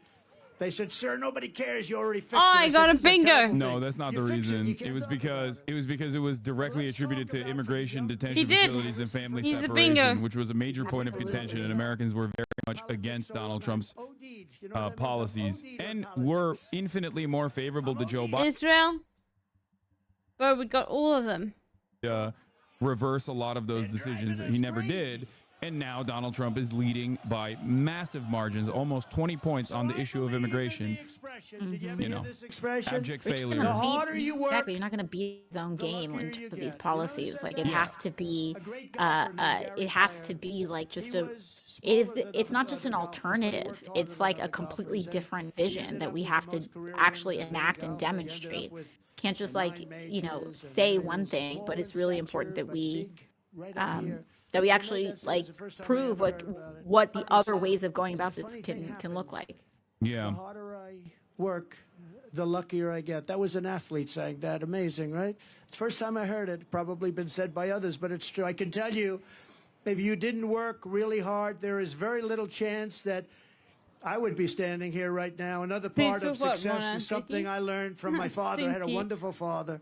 Wonderful parents. I'm lucky. You got to be lucky. You got to get great parents. Be born. If you're going to spend your life working really hard, you have to love it. You have to pick something that you really enjoy. Sometimes your parents will say, "Don't do that," but you got to a little bit. In that case, you got to follow your own way. You got to love it. Ideally, you're going to love something where there's a potential, because there are some things you love, but it's not going to do you so good. So ideally, fall in love with something that's good. Some people go into a business where it's a very hard business. If you can go into business, that's an easier business and do well. But I see it all the time. Somebody has every ingredient for success. Smart, brilliant, everything's good. But they're in a business where you hit your head on the wall. It's a very tough business. Try finding something where it's a great business with a great future. And there are plenty of them out there. My father taught me about construction. But what I really learned from him was that he worked 7 days a week because he really loved to do it. I mean, your father was massively wealthy, and so were you. This is like, I don't think this works with people. I think like talking about success in business is going to only remind them that like he was born with a silver spoon. And that's one thing I'm not going to top him on. He was married. He totally was born. I mean, he was married for a long time, multi-generational wealth. And it's like wild to me. Well, here's the thing that I love is that with people like this, they talk so much about working hard, and they're like, "Oh, you got to work really hard. Like I worked really hard for this." Ask someone like that what they did. Like, what did your days actually look like? What did you actually do? And it's like they took a phone call, like, "Oh wow, you had like a really long lunch with somebody." Like that to them is what work is, like schmoozing with other wealthy people. Yeah, golfing, cutting checks. And that's why I love Elon Musk buying Twitter and like ruining it permanently, because he showed everyone that, billionaires with multiple jobs don't actually do anything, because he's tweeting all goddamn day. He tweets more than I do. And that's what Trump used to do when he was president, and even when he wasn't president. So your uncle was always getting degrees. I had to keep building for your uncle to get him through college. He was always up there getting degrees. But he was at MIT for 41 years, a brilliant guy. He used to talk to me about nuclear because he was a nuclear genius, along with a genius about everything else. Okay. We have golf. When a small package carried by hand can blow up an entire city. And the N-word, nuclear. No way, Uncle John, that's never going to happen, Uncle John. Guess what? He was right a long time ago that he said it. But my father would price a house. And I'd say, how did you price in those days, Dad? He said, pricing was everything. He said, I'd sell a house for $3,999.99. There ain't no way. And that one penny made the difference between selling it and not. One penny. Talking about if house I made prices. It $4,000, I wouldn't sell. But psychologically, $3,999.99. This dude, like, and he sold houses. I can't even understate how much of a Ron Golf bag people are immigrants. You got one that he represents, and bingo is like we talk about so much about rent going up. I mean, in New York City, it is actually insane, but across the country, it's actually insane. Yes, in Russia. According to Curb.com, only 5% of New Yorkers. And it has to China instead of G. I think like only 5% of availability of rental properties is in the average New Yorker salary range. Yeah, it's a huge amount of transactions now.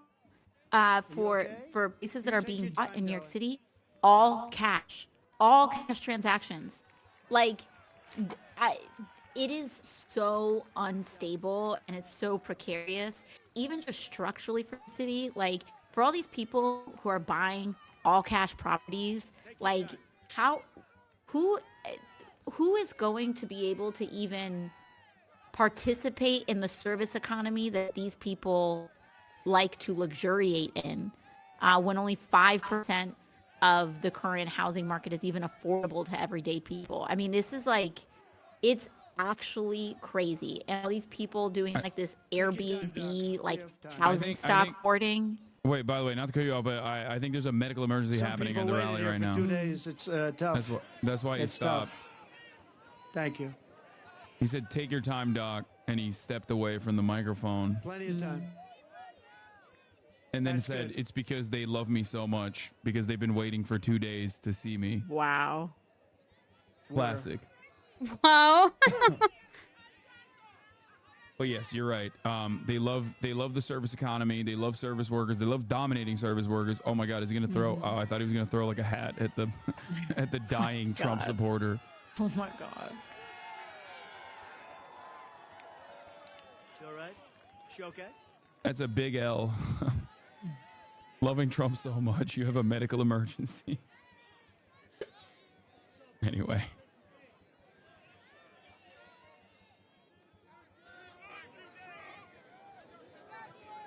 Bro, come on. Do they normally zoom out crowd shots and things? right? I'm surprised they haven't shown it.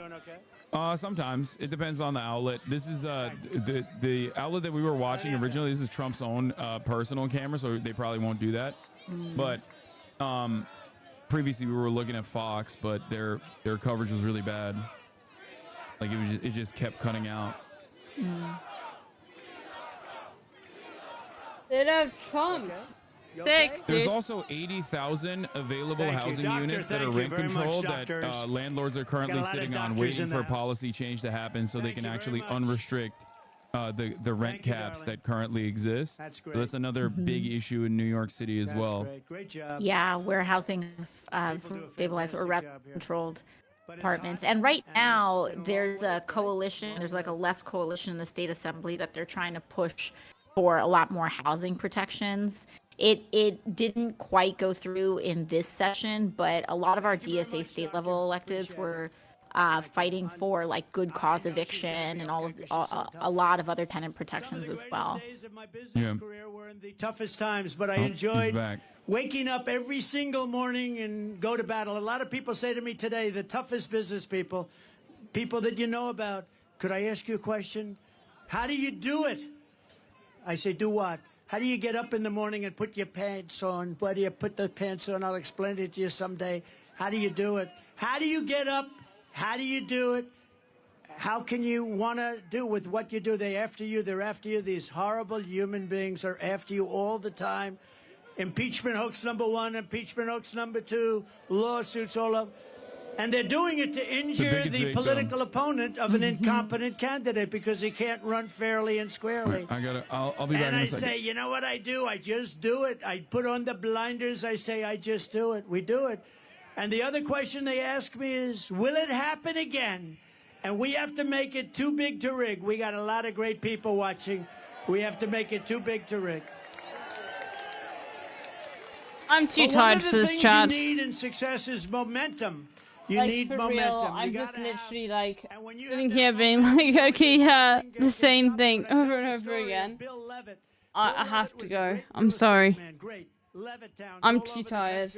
One of the most successful real estate people at a I'm gonna send you all to Hassan though, so don't massive worry. towns that were, you know, there was nothing like him at the time, and very successful. And he was offered a lot of money to sell to a big public company. Just too tired for this. My brain is like being like bleep bleep bleep bleep bleep bleep bleep. Oh, Trump, this that. You know what I mean? Take the money. Anyway. And for 20 years, Bye, he went out, everyone. He bought a yacht. He lived a beautiful life. He lived in the south of